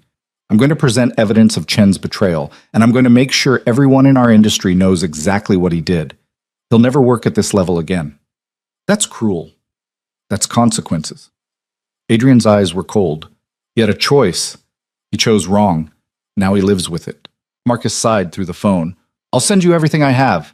But Adrian, be smart about this. Don't let anger make you sloppy. I'm never sloppy. There's a first time for everything. Adrian ended the call and immediately started typing emails. Lena watched him work. This side of him she was still learning. The ruthless executive who'd built his empire by being smarter and more brutal than everyone else. Do you ever regret it? She asked. He looked up. Regret what? Being this person. The one who has to make these kinds of decisions. Every day. The honesty surprised her. But someone has to, and I'm good at it, better than most. That's not the same as wanting to be. No, it's not. He saved whatever he was working on and came around the desk. When this is over, when Patterson's dealt with and you're safe, I want to take a break. Real time off. Somewhere that doesn't have cell service or board meetings or people trying to destroy each other over percentages. Where would we go? Anywhere you want, as long as it's far from here. That sounds impossible for someone like you. Everything about this, he gestured between them, should be impossible. But here we are. His phone buzzed. Detective Rodriguez. Mr. Voss, we've picked up Malcolm Patterson. He's being held on charges of harassment and making terroristic threats. We'll need both you and Miss Carter to come in and make formal statements.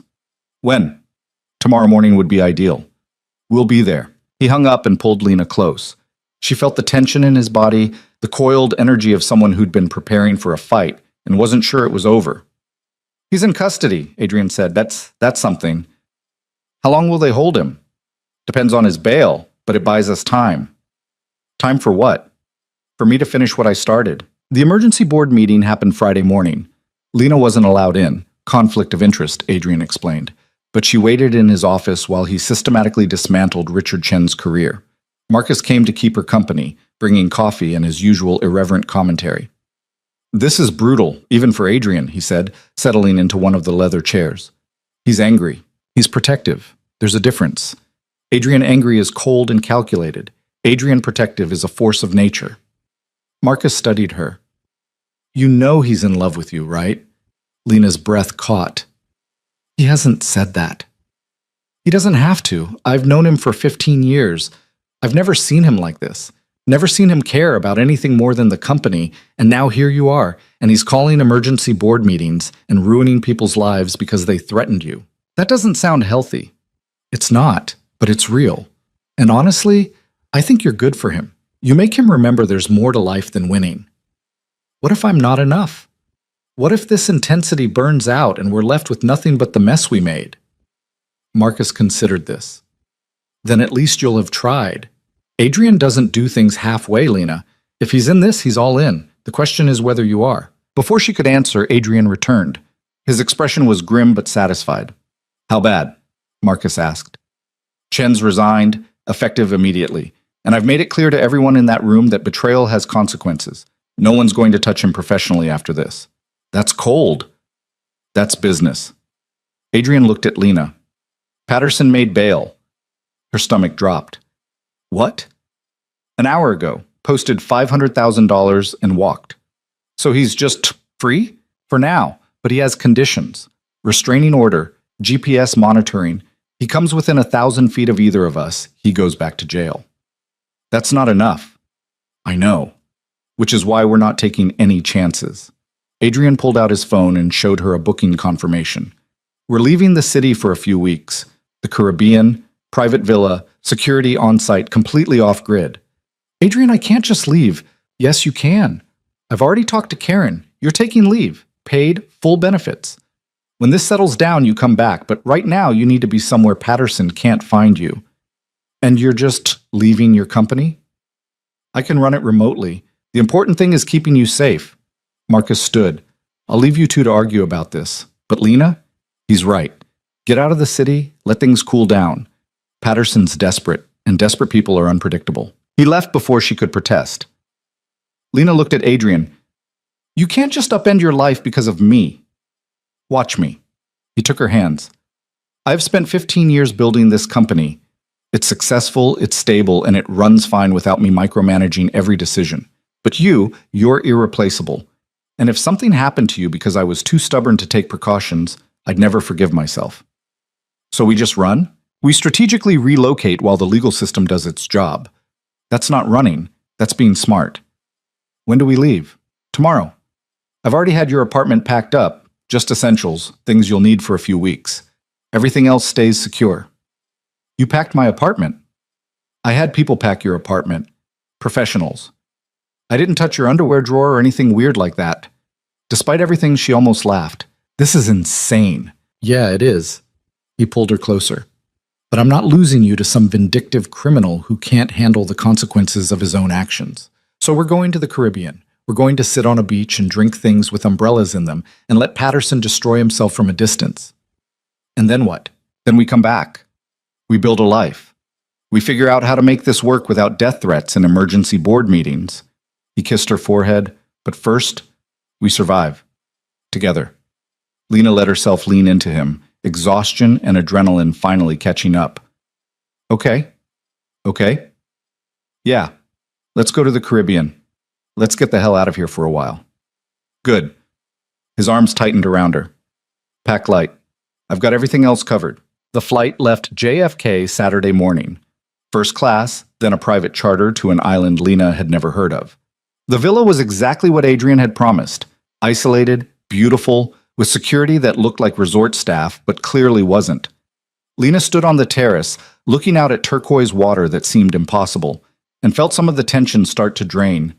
Adrian came up behind her, wrapping his arms around her waist. Better? Ask me in a week. Fair enough. They spent the first few days doing nothing. Swimming, reading, eating food prepared by a chef who appeared and disappeared like magic. Adrian worked a few hours each morning, video calls with his office, but then he'd close his laptop and be completely present. On the fourth day, Lena's phone rang. Detective Rodriguez. Ms. Carter, I wanted to update you. Malcolm Patterson violated his restraining order. He was arrested again yesterday. How? He showed up at Harmon and Voss, tried to get into the building. Security stopped him. Police were called. He's back in custody, and this time, the judge denied bail. Lena felt something release in her chest. So he's going to trial, and given the violation, he's looking at serious jail time even before we get to the original charges. Thank you for calling. Of course.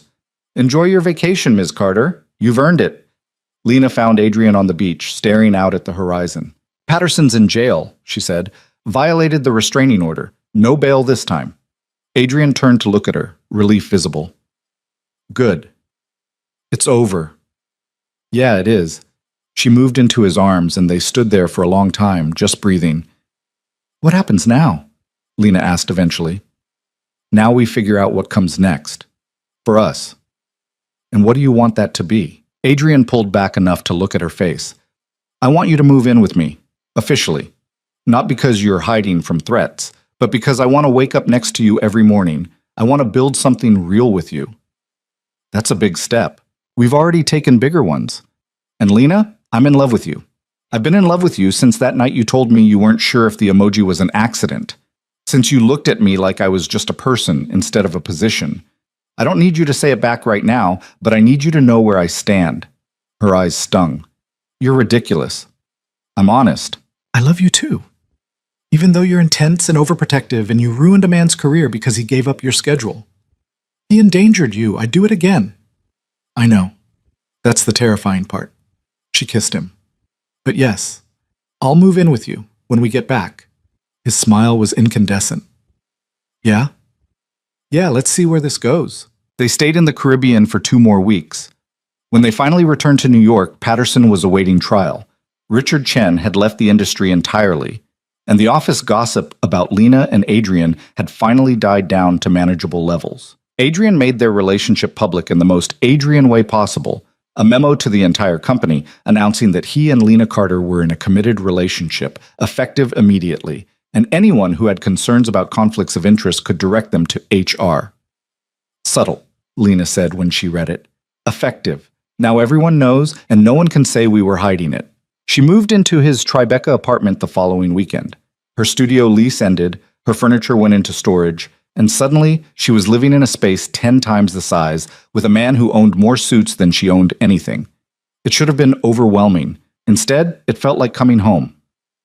Claire visited a month later, took one look at them together, and announced, "You're getting married. I give it 6 months." Mom, what? You're 34, Adrian? And you look at her like she hung the moon. Don't waste time pretending you're not already planning the proposal. Lena laughed, but Adrian just smiled. Because Claire wasn't wrong. And in that moment, watching Adrian with his mother in the home they now shared, Lena realized something important.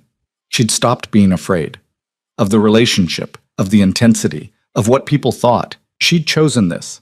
Chosen him.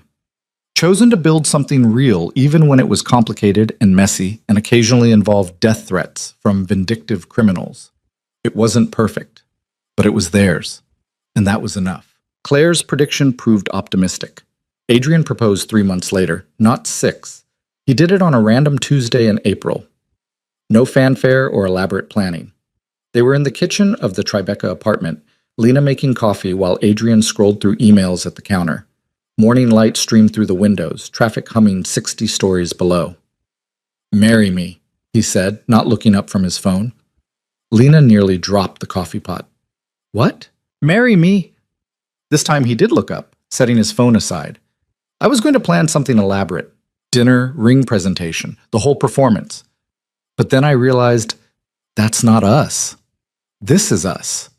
Tuesday morning, coffee, you in my old t-shirt complaining about the espresso machine. I'm not complaining about the espresso machine. You were about to." She was. The thing was temperamental and expensive, and she'd never quite figured out the pressure settings. "You don't even have a ring," she said. "I have 3, actually. Couldn't decide which one you'd like, so I got options." He pulled a small box from his pocket, apparently he'd been carrying it around, and opened it to reveal 3 different rings. "This one's classic. This one's modern. This one's vintage. You pick." Lena stared at the rings, then at him, then back at the rings. "You're insane." "That's not an answer." "Yes. Yes, I'm insane? Or yes, you'll marry me." "Both." She was crying now, which was stupid because she'd known this was coming. Claire had called it, Casey had called it, even Marcus had sent her a text 2 weeks ago saying he's going to propose soon. Just FYI. But knowing it was coming and having it happen on a random Tuesday were very different things. Adrian came around the counter and took her hands. "Which ring?" She looked at them again. The classic one was beautiful but impersonal. The modern one was striking but not quite her. The vintage one, an emerald-cut diamond with delicate filigree, was perfect. "That one." He slipped it onto her finger. It fit like he'd somehow known her exact size, which he probably had because Adrian thought of everything. "I love you," he said, "and I want to build a life with you. The boring parts and the complicated parts and everything in between." The boring parts? Grocery shopping. Arguing about thermostats. Whose turn it is to call the landlord when something breaks. He paused. "Except we own this place, so I guess it's always our turn." She laughed through tears. "When? When what? When do you want to get married?" "Tomorrow. Next week. Whenever you want. I'm flexible." "You're never flexible." "I'm flexible about this.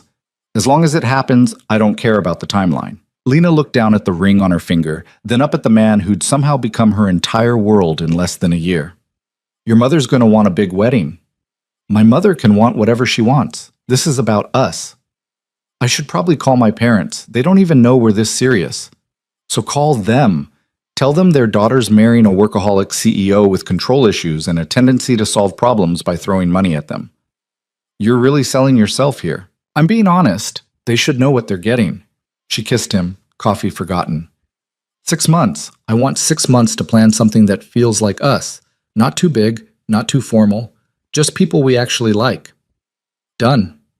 They told Claire that evening. She took one look at Lena's hand, smiled with deep satisfaction, and said, "I told you 6 months. I'm never wrong about these things."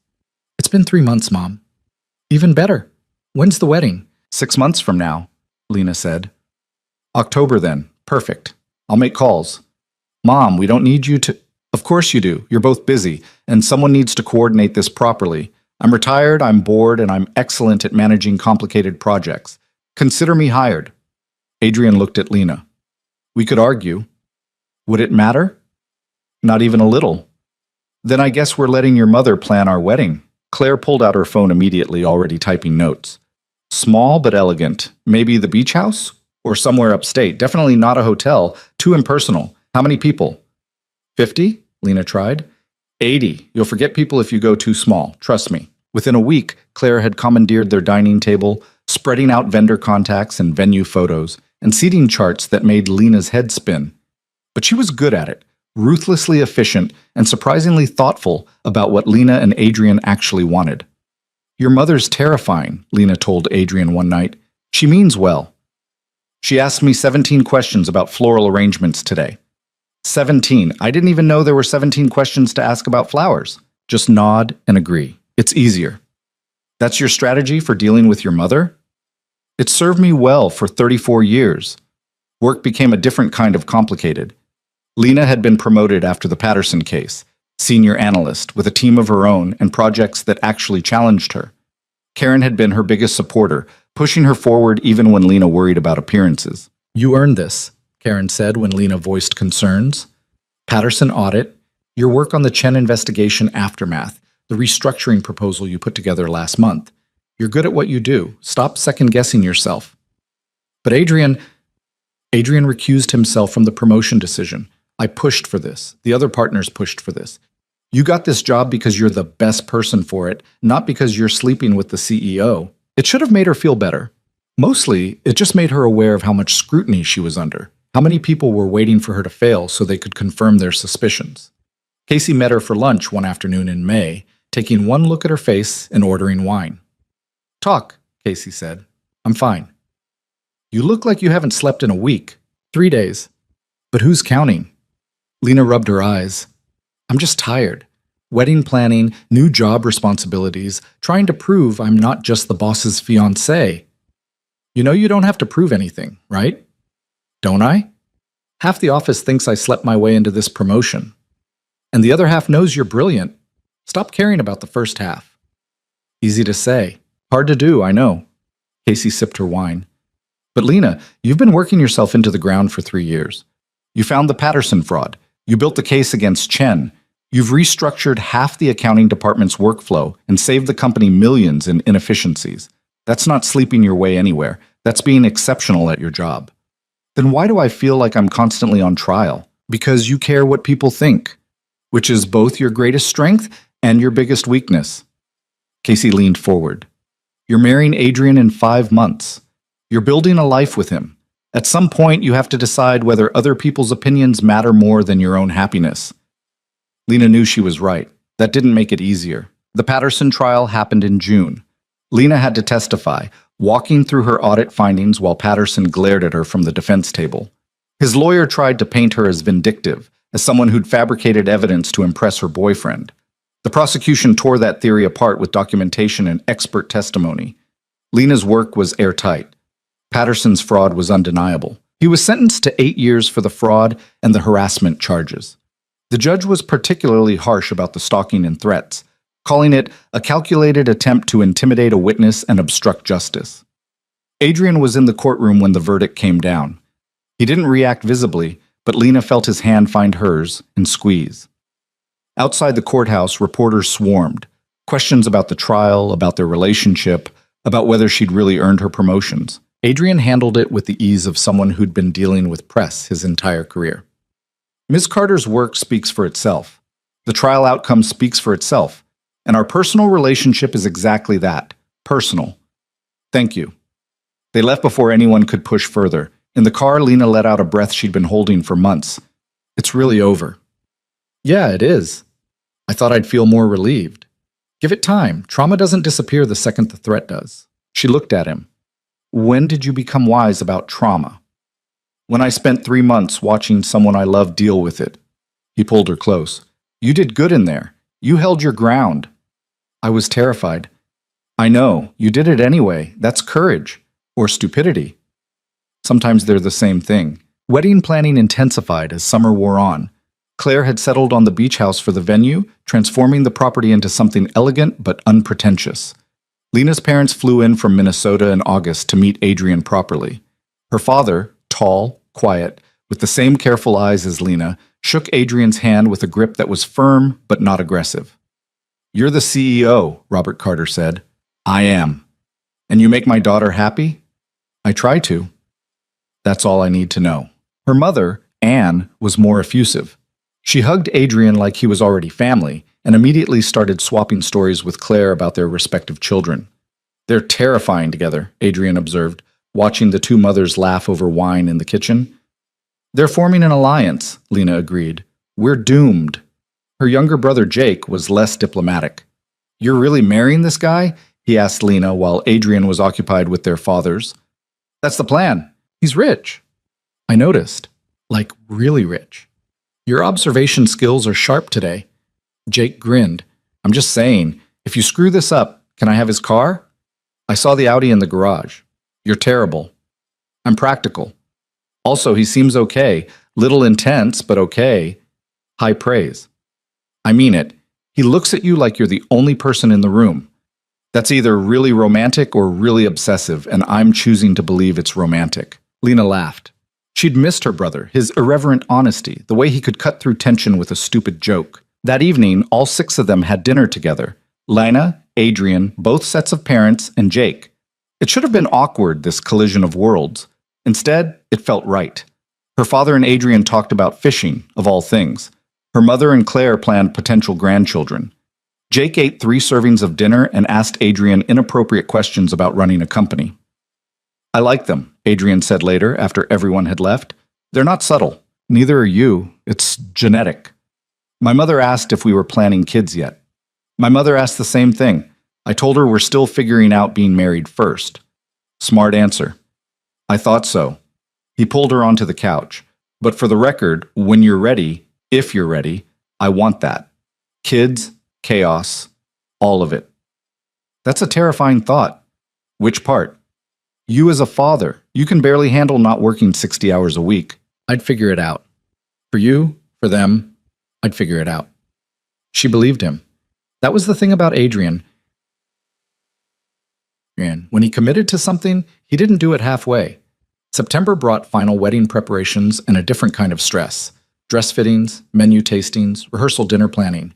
Lena tried to care about centerpieces and seating arrangements, but mostly she just wanted to be married already. 2 weeks before the wedding, Marcus threw Adrian a bachelor party that was remarkably tame. Dinner, drinks, no strippers or Vegas trips. Just Adrian's closest friends reminiscing about college and giving him terrible marriage advice. Casey organized Lena's bachelorette party with more enthusiasm. A weekend in the Hamptons with her closest friends, wine, and absolutely no mention of wedding planning allowed. You ready for this? Casey asked on the last night, both of them on the beach watching the sunset. The wedding or the marriage? Both. Lena thought about it. I'm terrified. Of being someone's wife, of living up to expectations, of screwing this up somehow. But I'm also excited. He makes me want to be braver than I am. That's good. That's really good, actually. You think so? Yeah, because you make him more human. Before you, he was all business, all intensity. Now he actually smiles occasionally, laughs, takes time off without it being a crisis. Casey bumped her shoulder. You're good for each other, even when it's complicated. It's always complicated with him. That's because neither of you does anything halfway. But Lena, if you're going to have a complicated relationship, at least have it with someone who's all in. And he's definitely all in. The wedding day arrived with perfect October weather. Crisp air, clear skies, the ocean calm enough to reflect the afternoon sun. The beach house was transformed. Simple white chairs arranged on the sand, flowers that weren't too formal. Everything exactly as they'd wanted. Lena stood in the upstairs bedroom, her mother helping with the last details of her dress. It was simple, elegant, nothing too elaborate. The vintage ring on her finger caught the light. You look beautiful, Anne said, tears already forming. Don't cry yet, we haven't even started. I'm a mother. I'm contractually obligated to cry. A knock at the door. Claire entered, already dressed and looking elegant as always. How are we doing? She asked. She's ready, Anne said. More ready than she thinks. Good, because Adrian's downstairs pacing like a caged animal. I think he's more nervous than you are. Lena smiled. That makes me feel better? It should. He's terrified of screwing this up, which means he cares. That's what matters. The ceremony was scheduled for 4. Lena walked down the makeshift aisle on her father's arm, sand shifting under her shoes, afternoon light turning everything golden. Adrian stood at the end waiting, Marcus beside him, and the expression on his face when he saw her made every moment of anxiety worth it. "Hi," she whispered when she reached him. "Hi." His voice was rough. "You're beautiful." "You're biased." "Completely." The ceremony was short, the officiant a friend of Claire's who kept it personal but not overly sentimental. They'd written their own vows. Lena had stressed about hers for weeks, but standing there looking at Adrian, the words came easily. "I promise to call you on your nonsense when you're being too intense," she said. "I promise to remind you there's more to life than quarterly earnings. I promise to be brave with you, even when it's terrifying, especially when it's terrifying." Adrian's vows were typically direct. "I promise to protect you without suffocating you, to support your ambitions without overshadowing them, to love you on the boring days and the complicated days and all the days in between. I promise to never take you for granted." They exchanged rings.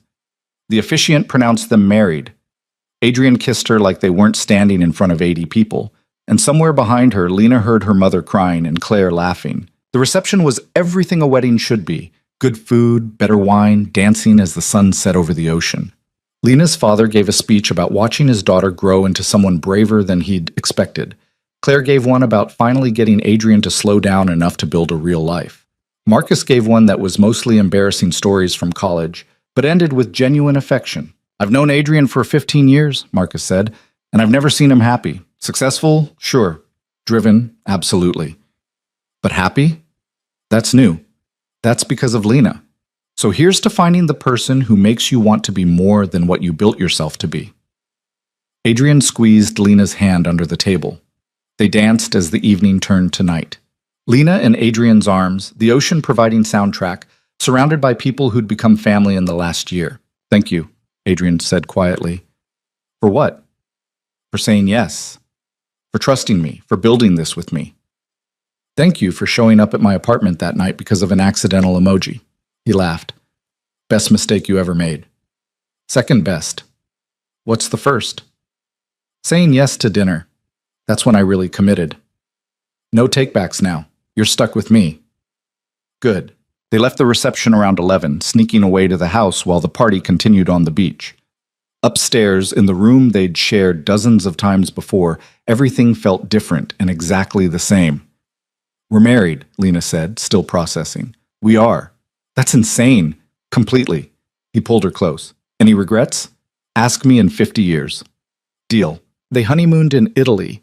2 weeks of Venice, Florence, Rome, eating too much pasta and walking until their feet hurt. Adrian spoke Italian with the locals and navigated the tourist traps with the same confidence he brought to board meetings. Lena let herself relax for the first time in months. No work stress, no wedding planning, just them. "We should do this more often," she said one evening in Rome, sitting at a cafe watching the city move around them. "Take 2 weeks off? Be present, not thinking 3 moves ahead." "I can try." He laced his fingers through hers. "I'm better at it with you." "That's a low bar." "I'm working on it." They returned to New York in November to find their apartment exactly as they'd left it, but somehow different. This was home now, not just Adrian's place where Lena happened to live, but theirs. She'd brought more of herself into the space. Books on the shelves, photos on the walls, her terrible coffee habits firmly established. Work settled into a new rhythm. Lena headed the fraud prevention department now, a role created specifically because she was good at finding what others missed. It was challenging, meaningful, and completely separate from Adrian's sphere of influence. They had rules: no talking business at home unless absolutely necessary, no letting work stress bleed into their relationship, separate professional identities, even if their personal lives were intertwined. It worked. Mostly. There were still hard days. Days when Lena felt like she was being judged for being Adrian Voss's wife, instead of being recognized for her own competence. Days when Adrian got too intense about protecting her, and she had to remind him she could handle herself.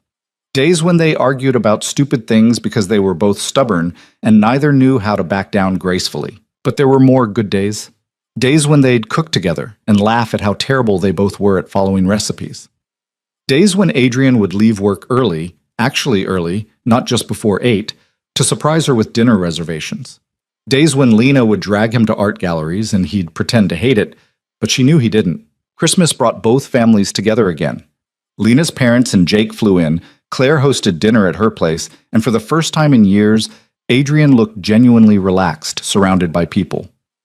You're different, Claire told Lena privately. Both of you. Lighter. Marriage suits us, apparently. It's more than that. You've given him permission to be something other than what he built. That's a gift. He's given me permission to be ambitious without apologizing for it. I'd say we're even. Claire smiled. You're good for each other. I wasn't sure at first. You seem too different, but you balance him, and he steadies you. That's what partnership should be. The new year brought unexpected news. Lena missed a period in January, then another in February. The pregnancy test sat on the bathroom counter for 10 minutes before she could look at it. Positive. She stared at it, emotions cascading too fast to name. Fear, excitement, terror, joy, all of it crashing together. Adrian found her sitting on the bathroom floor, test still in her hand. Lena? He knelt beside her. What's wrong? She handed him the test. He looked at it, looked at her. We're having a baby. Apparently. Are you okay? I don't know. Are you? I don't know either. He pulled her into his arms.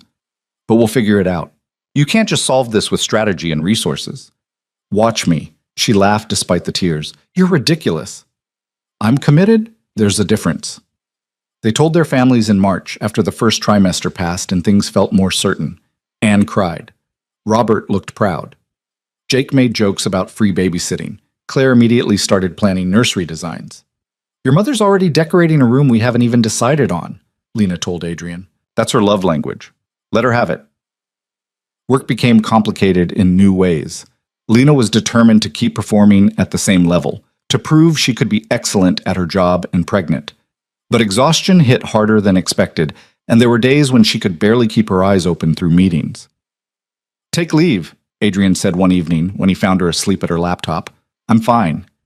You're exhausted. So are you. I don't see you taking leave. That's different. Why? Because you're the CEO and I'm just... Don't. His voice was sharp. Don't finish that sentence. You're not just anything. But you're also 7 months pregnant and working 60-hour weeks trying to prove something that doesn't need proving. I can't just stop. I'm not asking you to stop. I'm asking you to slow down before you collapse. They argued about it for a week before Lena finally agreed to scale back to 30 hours. It felt like failure until Karen pulled her aside. You know you're the only person in this entire company who feels guilty about scaling back while pregnant, right? I just don't want people to think, no one thinks anything except that you're a human being growing another human being. Take the time. Your job will be here when you're ready. Their daughter was born in June, 3 weeks early, and screaming with indignation. They named her Emma after Adrian's grandmother. She was tiny and perfect and terrifying in equal measure. Adrian held her like she might break. I have no idea what I'm doing. Join the club, Lena said from the hospital bed. We're going to screw this up somehow. Probably, but we'll figure it out. Claire visited with enough baby supplies to open a store. Anne and Robert flew in immediately, Jake arriving 2 days later with a stuffed animal bigger than the baby. You're a mom, Casey said, visiting with flowers, and the kind of exhausted affection that came from years of friendship. A whole entire mom. I'm aware it's terrifying. You'll be great at it. You're great at everything you actually care about. The first few months were chaos. Sleepless nights, constant feedings, learning Emma's different cries and what they meant. Adrian worked from home as much as possible, taking calls with a baby carrier strapped to his chest, somehow managing to run a company while figuring out diaper changes. This is harder than I expected, he admitted one night at 3 a.m., rocking Emma while Lena tried to catch 20 minutes of sleep. Which part? All of it. Caring this much about something so small, being terrified every second that I'm doing it wrong. You're doing fine. How do you know? Because she's still alive and you haven't had a breakdown yet.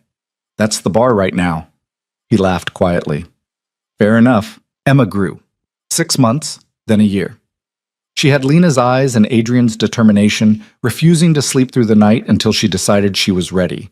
Lena went back to work part-time when Emma was 4 months old, then full-time when she was 8 months. It was exhausting and rewarding, and some days she wasn't sure which emotion was winning. But they managed. Adrian cut back his hours. Actually cut back. Delegating more, trusting his team. Lena proved she could be exceptional at her job and a present mother, though some days it felt like she was barely holding both together. I don't know how people do this, she told Casey over coffee one Saturday while Adrian had Emma at the park. They don't. They just pretend they do and hope no one notices. That's deeply unhelpful, but honest. Look, you're doing great. Emma's happy, you're still killing it at work, and Adrian hasn't completely lost his mind. That's winning. By Emma's second birthday, they'd found a rhythm. Not perfect, never perfect, but functional. Lena had learned to ask for help instead of trying to do everything. Adrian had learned that being a good father meant being present, not just providing. Together, they'd built something that looked nothing like either of them expected, but felt exactly right. "I've been thinking," Adrian said one evening after Emma was asleep. "Dangerous. I want to step back from the CEO position." Lena looked up from her book. "What?" "Not immediately. Maybe in 5 years. But I want to transition to chairman, let someone else run day-to-day operations, spend more time actually living instead of just working." "Who are you and what have you done with Adrian Voss?" "I'm serious. I've spent 20 years building this company. It's successful. It's stable. And I don't want to miss Emma growing up because I was too busy chasing the next deal. Your father would have a heart attack if he heard you say that." "My father did have a heart attack, and we hadn't spoken in 6 months because he couldn't understand why I'd want a life outside work." Adrian moved closer. "I don't want to be him. I want to be someone Emma remembers being around, not just someone who worked all the time." "That's a big change." "I know, but you changed me. Emma changed me. I finally understand what's actually important." Lena set her book down and kissed him. 5 years, huh? Give or take. Enough time to find the right successor, transition properly. And then what? Then we figure out what comes next, together. 3 years later, Lena was pregnant again. A surprise, given how carefully they'd been planning their lives. But not an unwelcome one. "Emma's getting a sibling," Adrian told his mother. "Good. She needs someone to boss around besides you two."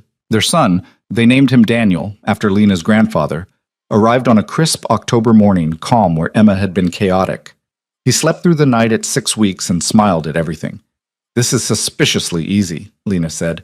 "Don't question it. Just enjoy it while it lasts." Emma adapted to being a big sister with the same determination she applied to everything. She wanted to help with bottles, with diaper changes, with reading books to Daniel, even though he was too young to understand.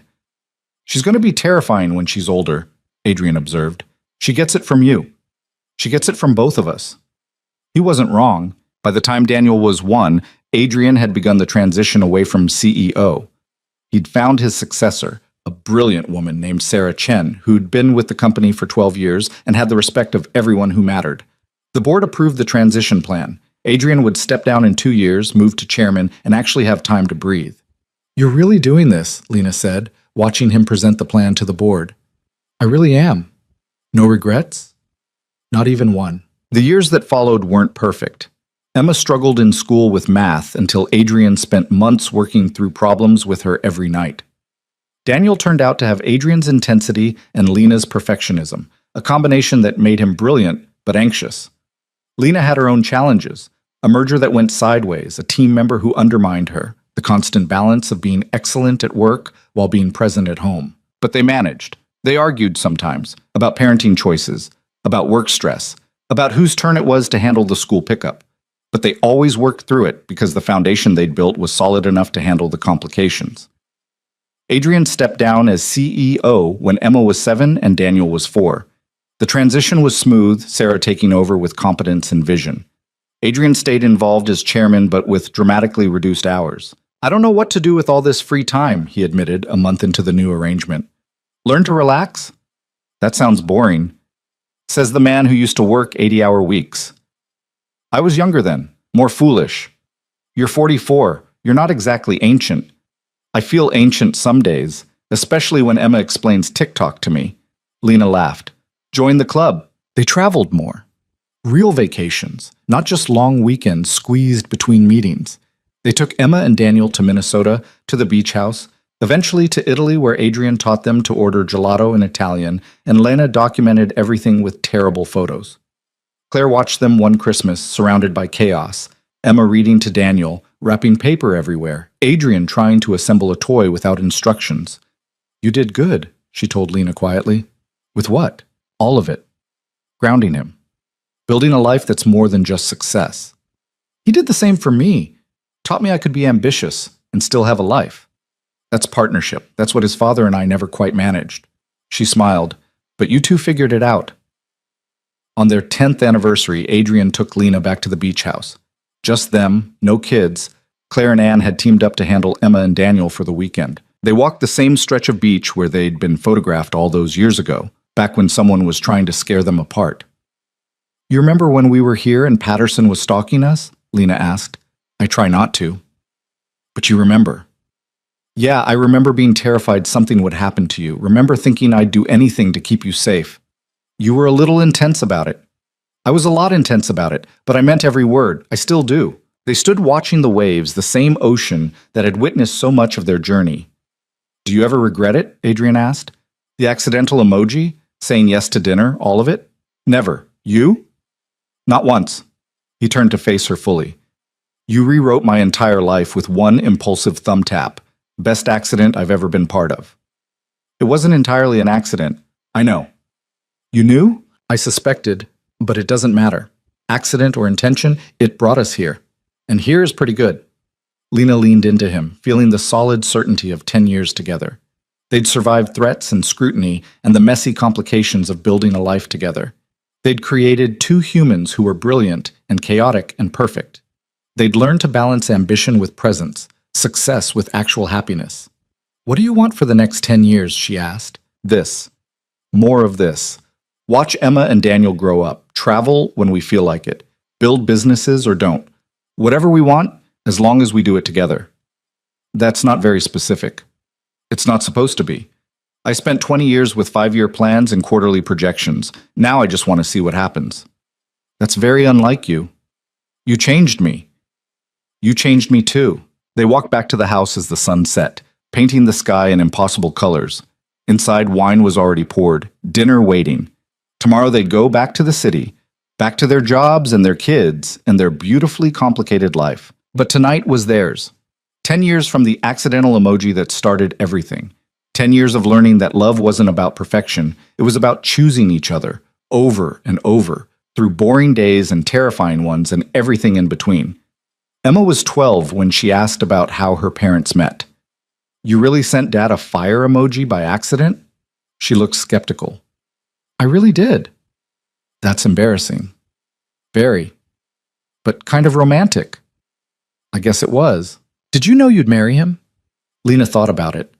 About that night when Adrian showed up at her door. About choosing to trust something that made no sense. About building a life one imperfect day at a time. No, she said honestly. I had no idea, but I knew I wanted to find out. That's cool, I guess. High praise from a 12-year-old. Emma grinned and went back to her homework, already moving on to the next thing. But Lena sat there for a moment longer, thinking about how one small moment, one accidental tap, had rewritten everything. They'd been lucky. Lucky that Adrian had noticed. Lucky that Lena had said yes. Lucky that they'd both been brave enough to try when everything told them it was complicated and risky and potentially disastrous. But luck only got you so far. The rest was choice. Choosing to stay when things got hard. Choosing to trust when fear said to run. Choosing to build something real instead of something easy. That night, with Adrian reading to Daniel and Emma doing homework and life humming along in its beautifully chaotic way, Lena understood something important. Love wasn't the accidental emoji. It wasn't the grand gestures or the dramatic moments. It was this. The ordinary evenings, the small choices. The decision to keep choosing each other when the novelty wore off and real life set in. It was Adrian looking up from Daniel's bedtime story to smile at her. It was Emma asking for help with algebra, even though she hated asking for help. It was building something that lasted, not because it was perfect, but because it was real. One accidental emoji had started everything, but everything that came after, that was all choice. And Lena Carter Voss, standing in her home with her family around her, wouldn't change a single moment of it.